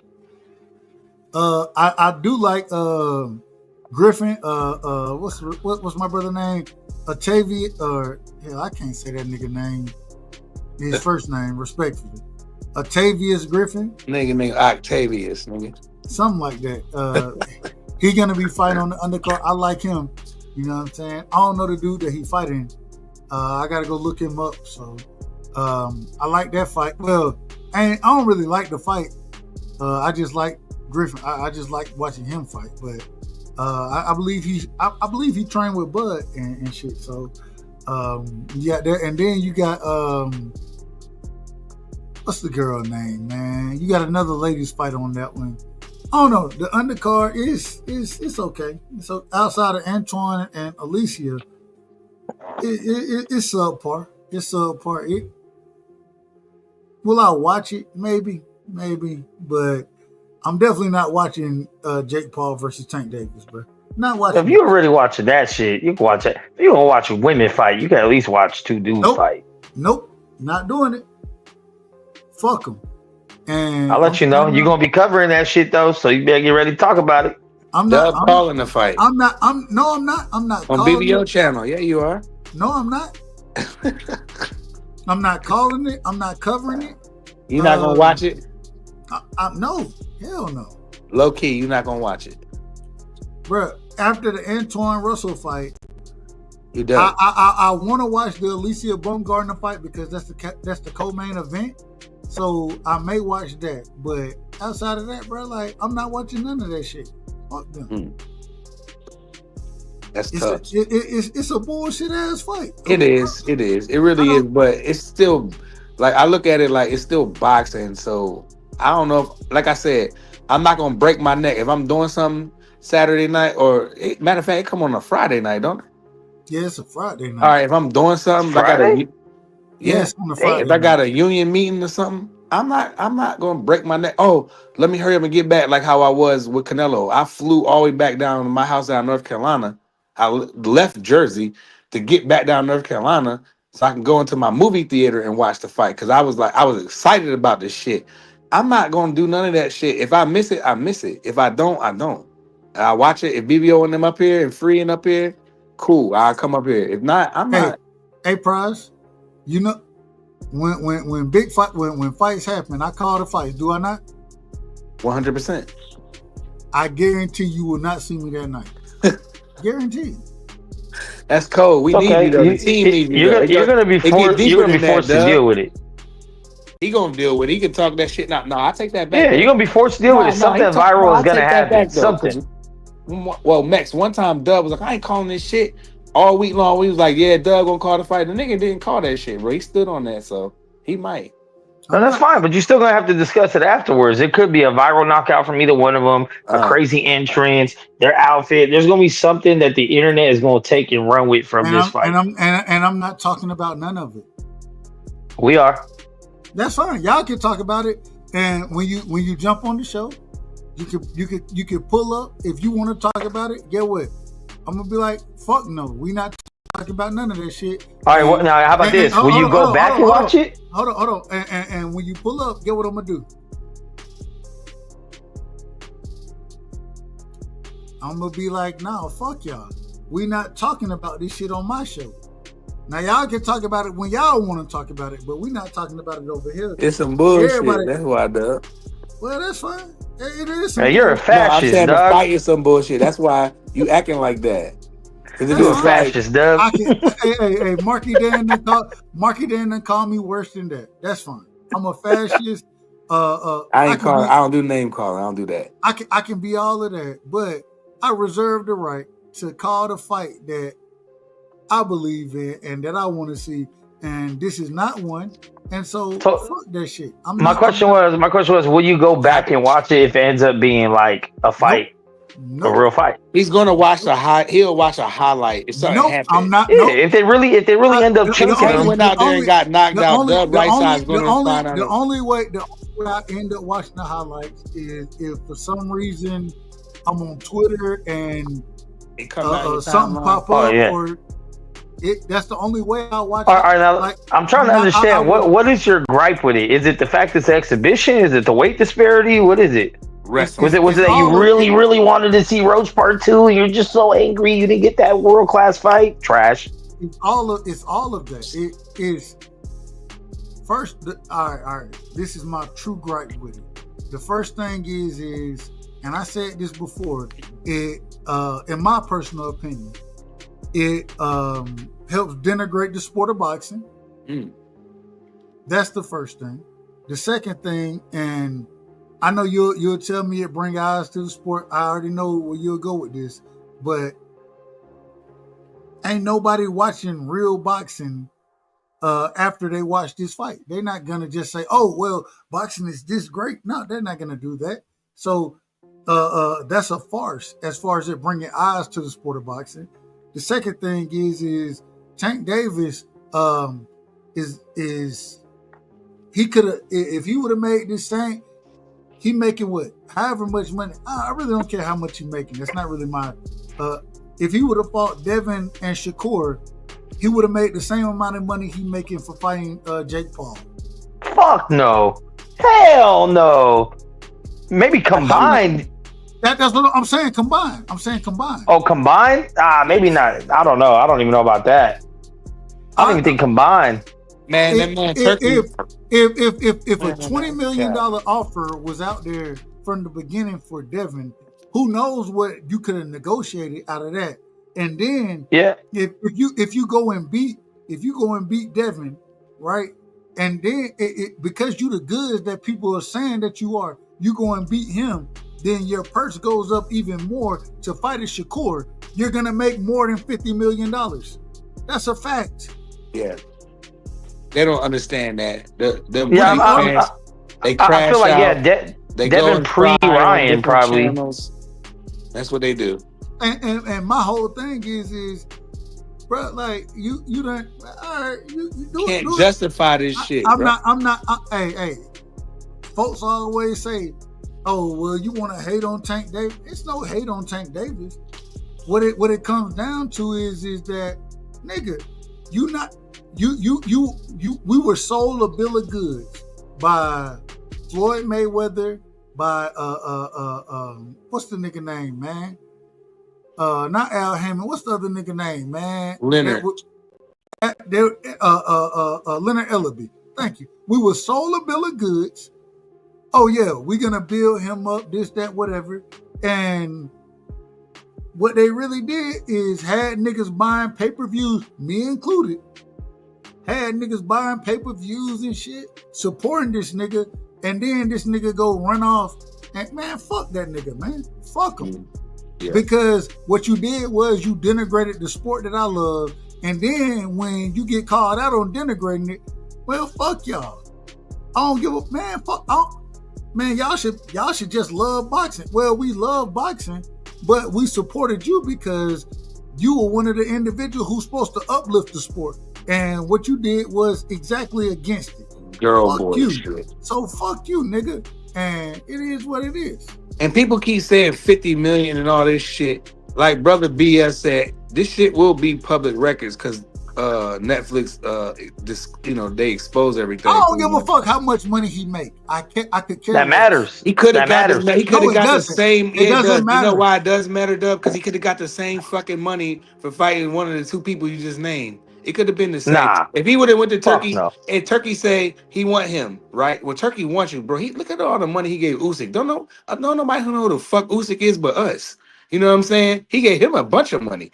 You know what I mean? So if he say instead of his goofy ass say I need some Ferraris, he should have been like, no, I need like 40 million for that. And he probably could have got that shit, bro. For sure. Bro, at the end of the day, my whole thing, damn the money, the Ferraris, bro. If you standing in the pocket like you say you standing in the pocket, which you not, all right, cool. Make whatever you gonna make. The money ain't my issue. The problem I have is that you sitting here talking about, oh, these other guys, right? Devin too big. Well, you going to fight a nigga that's a 60 pounds. That's 60 pounds bigger than Devin. But you didn't want to fight that man. Shakur Stevenson is in your weight division. You don't want to fight him. Bro, bro, if you supposed to be one of those guys that's helping the sport of boxing, and you're doing none of that. You're literally using the fans of the sport to make money. That's what you're doing. You're utilizing the fans of the sport to make money without saying, I'm gonna help the sport as well. I want this sport to grow because this sport allowed me to be what I am today. Instead of saying that, fuck that. Hold on, how did the sport allow him? He did what he did to get to where he's at. Nigga, he was a viral knockout artist. If it wasn't a sport of boxing, the nigga wouldn't have had no opportunity, nigga. Okay, so he made the best with his own chance of opportunity. Everybody else had that same opportunity. Devin, Shakur, T.O., all the motherfuckers. It's just people like seeing people get knocked the fuck out. And they're still giving back to the sport of boxing by fighting fights that we want to see. They're still giving back to the sport. Tank Davis has taken the sport and made it a circus and denigrated the sport. Stop the cap, man. And he cusses out his favorite fans. Since when has this sport been a righteous sport? How all of a sudden is boxing this righteous sport? This shit have been corrupt since the fucking beginning of time. It ain't about righteousness. It ain't about. So now since the fighter's winning, we don't like it. But when fighters sit there, do all they can for the sport, get fucked over, brain damage with no money in their pocket, then it's like, oh, the promoter, oh, this and that. You just started watching boxing in the 2000s, didn't you? Hell nah, I've been watching boxing my whole life. We all know the stories behind boxing. It's a corrupt sport. What Max just said is actually facts, dog. It's been corrupt for the longest, and it started. We already know that, but fights still happen. You want him to end up like what? Riddick Bowe or Evander Holyfield? All these dudes that can barely walk and talk, half retarded, and don't got no money. They blew money. Evander blew money, so don't act like Evander ain't had no money. He blew money. So let's make that clear. He made money. And so did Riddick Bowe. Okay, just because you're not good financially. And Tank is making money too. Huh? And maybe in 20 years, Tank don't got no money. I don't know. But this is prize fighting. These dudes are putting their life on the line. Man, Max, don't get up. Niggas is weird. See, you go. They're putting their life on the line, bro. Over there to the old boy channel and cry over there with that nigga. Y'all niggas is weird. I don't hate on nobody getting the bag, dog. I don't hate on no. That's crazy because I know every single one of you motherfuckers would not turn down 10 times a paycheck for half as easy as a job, bro. I absolutely have turned down more money than I've got before because all money ain't good money. Because niggas that don't got no money think that all money is good money. So when you be like, oh, I would run and do this for $50,000 because you never had $50,000. That's why. But the difference is in this situation. okay, if you want to say, and I'm not getting paid nothing that this nigga getting paid. I'm a fan of boxing. That's what I'm a fan of. And because I'm a fan of boxing, I'm the same way Tank putting his own interest, like you saying, Max, right? Tank putting his interest above mine, correct? Absolutely. So I'm putting my interest above his. And I'm going to criticize the shit out of him. And the reason being is because if you was an actual dog in the sport, you could have 2 fights against Devin and Shakur would have made you at least $40 million, nigga. It would have made you that. And then both the fights are harder, aren't they? Hold on. But instead of doing and taking real fucking fights, what you decided to do is duck the wreck, duck the smoke. You ducked all that shit. And then went out there and started doing some bullshit with a nigga named Jake Paul, who I done criticized the entire time. Max, I know you done heard me criticize him because you done praised the nigga. Jake the face.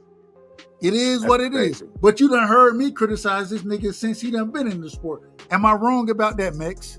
Yes, you have unfair criticism for Jake Paul since he came in the sport. All right, I got unfair criticism. Cool. All I'm telling you is a real boxer like Tank Davis, this nigga had the opportunity to make big fights and make big money and then get paid big money instead of going and doing some bullshit like this. So when I criticize him, it's no hate on him. It's the facts. Was this the same energy you had for Mayweather? Hold on. It's the facts. You could have made this money doing the same thing we asked you to do, fighting the best of the best. You could have made this money. You could have been the face of boxing. But instead of that, what you decided to do is, as niggas want to say, bend the knee, go over there, and then when you in a fucking press conference, you sitting here looking like a hoe ass nigga in the damn press conference. Man, fuck all of that, man. We don't give a fuck. I don't give a fuck about none of the fights. I don't give a fuck about none of the fights. Or none of what this nigga is doing. I could care less. And at the end of the day, man, fuck him. Because the same way, and shout out to my brother KO. KO is my brother. I gotta go back and listen to my brother show. You know what I'm saying? All he did was cry the whole fucking time. I ain't heard it. Well, if you want to say you crying, that's on you. All I'm saying, hey, I rock with KO. You know what I'm saying? That's my guy. And so I got to go back and listen. If I think he's wrong, I'm going to tell him I think he's wrong. You know what I'm saying? I had a conversation with him. But at the same time, for you to sit here as Tank Davis, the shit on that brother, the nigga who been holding you down, arguing ridiculous shit, in my opinion, ridiculous shit for you, and then you go shit on him. Nah, bro, you don't even respect the sport, bro. Like a nigga who don't respect the sport that helped bring you, help get you the money that you able to get now. Nah, I ain't got no respect for that shit. Hell no. Because he ain't had to do that boy that way. That boy, every 2 videos that boy was talking about Tank. And for Tank to get up here to go up there and snap on him like that was just not right for Tank to do. Because that man built his whole life around the Tank. And he... Hold on. It ain't and he should be happy that Tank mentioned him then. But he didn't mention him in a good way. Hold on. Y'all out of order. My bad. It ain't about KO. It's not about KO. It's about the sport of boxing. And for you to disrespect the sport of boxing the way that you do on a regular basis, no, fuck you, man. Yeah. And I don't give a fuck. I hope Jake Paul knock your motherfucking ass out. I hope he knock you out. And like I said, the same reason when niggas ask, oh, you gonna call the fight, you gonna watch? Nah, nigga, I'm not. I'm watching Antoine. I'll watch Antoine. I'll watch Alicia. Yeah. Outside bro, of that, I don't remember you having this energy toward Pacquiao and Barrios, bro. I had he was snapping on Pacquiao. So you don't be listening. See, this is the problem. You think Pacquiao should have got a title shot coming out of nowhere? 50 years old? He refused That's to call respecting the the sport? Next. He didn't call the fight. That was the fight I was talking about. When I didn't call that fight simply because. Okay. Hold on, Max. I said that this is a bullshit ass fight. Facts. Ain't no way. Pacquiao should even have a title chance against I respect Mario, it. And we especially begged Gub to call the fight, and he refused. We talked to I Dub respect it, all Dub. week, I respect behind the it. scenes, online, on the air, I whatever. keep the same energy, bro. That nigga, when that fight came on, that nigga was nowhere to be found. That's a fact. Hey, so you didn't watch Mayweather vs. Big Show either? What? Big Show? Who is What Big the Show? fuck is that? Mayweather did WrestleMania in the middle of his shit. I Mike don't Tyson even watch. did. I don't even Well, at watch least he went wrestling. all the way and did wrestling. Lord, My I don't even bad. watch I thought you were wrestling. from the South, dog. My bad. I am from the South. I just don't watch wrestling anymore. Yeah, but Queen Bella said, But real I'm saying quick, this ain't the first time. she said, that why people didn't get it anybody back. say anything about Jake Paul posting an AI video of him kissing Tank? I didn't see that even see shit. that. I didn't even That's see the crazy. If he did that, that's some goofy shit. Like I said, the whole shit is goofy, Bella. It's not just Tank. It's both of these niggas is clowns for me. But Fuck all that shit, man. Like, man, I'm done with the show tonight. time to get off, Doug. I'm done with the show just because of this bullshit, It's man. time Like, to get off. Fuck Tank, fuck Jake Fuck 'em. Paul. Fuck I'm 'em. not watching none of this shit. You know what I'm saying? The only reason, and they probably get a view from me because I got Netflix and I'm gonna see. I want to see Antoine fight. I want to see Alicia fight. But fuck that main event. I won't be a part of none of that shit. Man, fuck that. Fuck them. Fuck That them, shit bro. got Like, me. I don't give a fuck. Like, fuck y'all. Hey, so if Tank ends up fighting Haney and Shakur after this shit and Roach, then man. you gonna apologize? No, I'm not gonna Apologize. apologize for shit. What I gotta apologize for? How you gonna apologize for shit that's already been written? What's been written?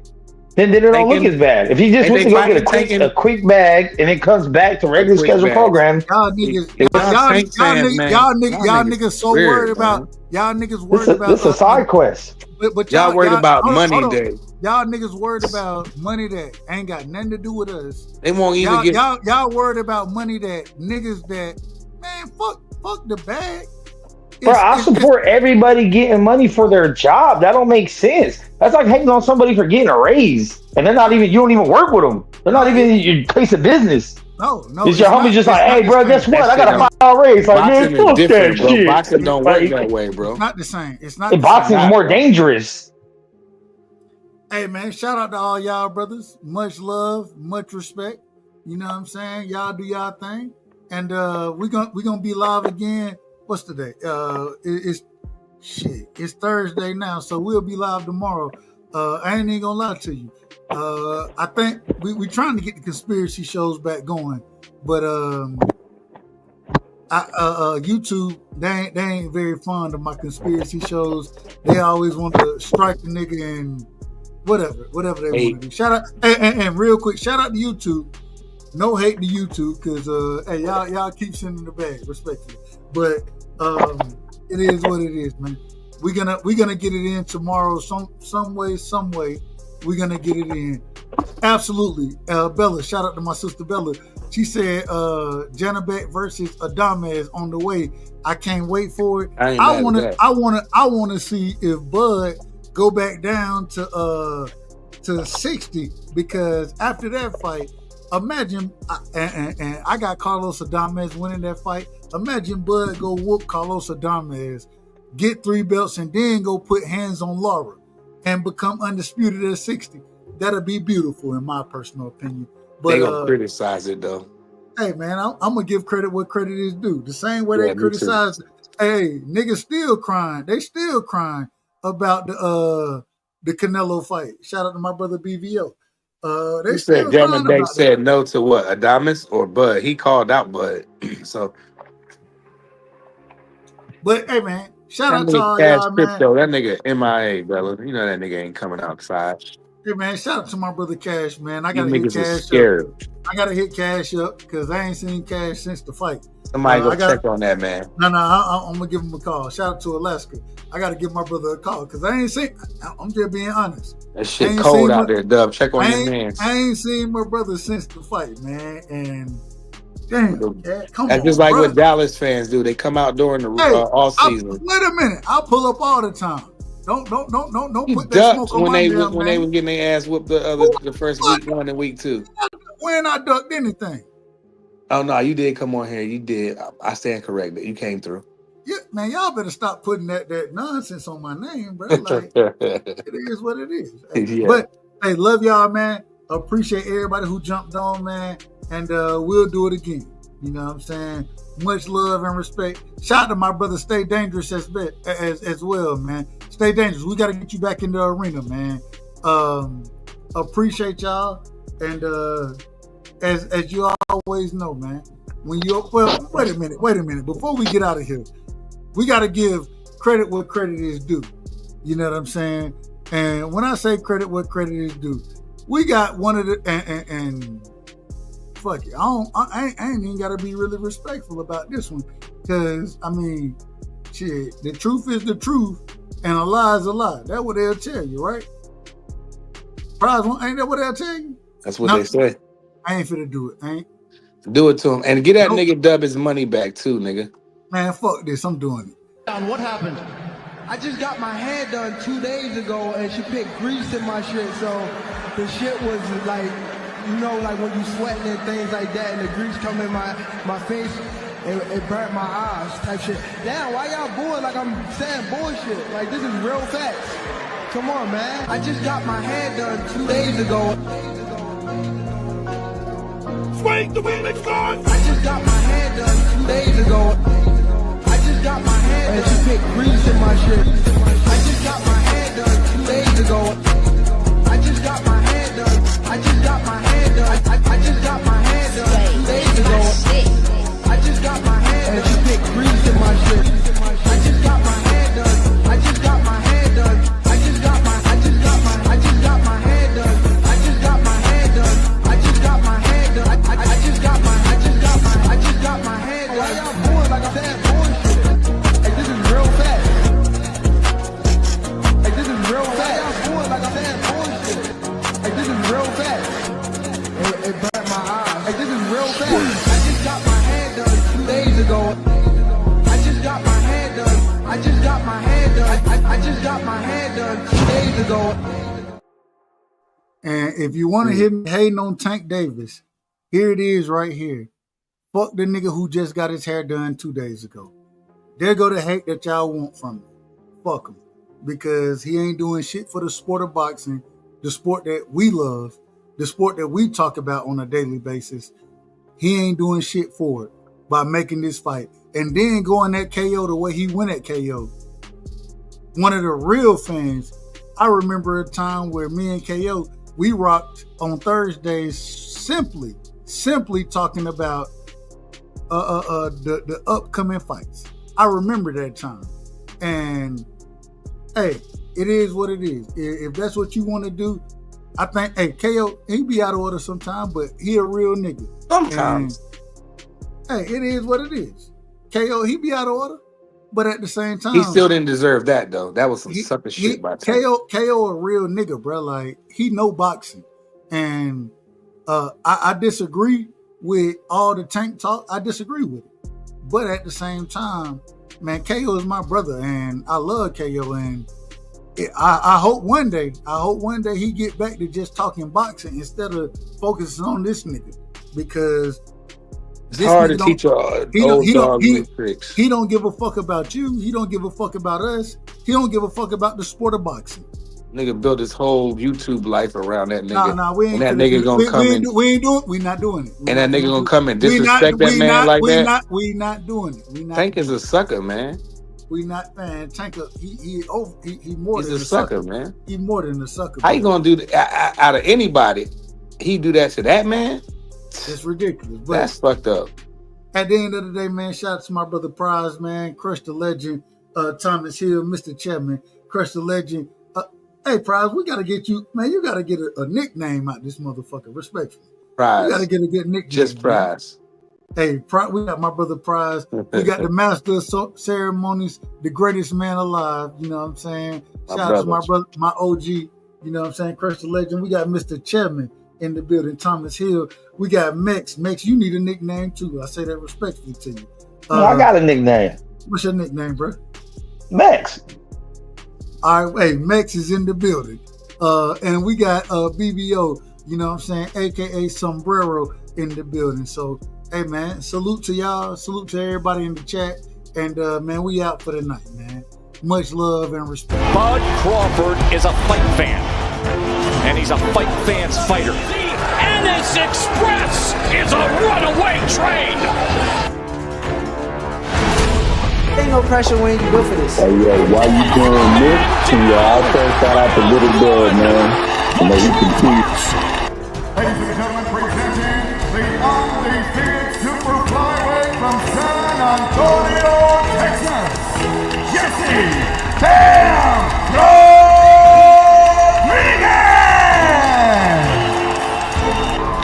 The universally recognized undisputed lightweight champion of the world, Devin the Dream Haney.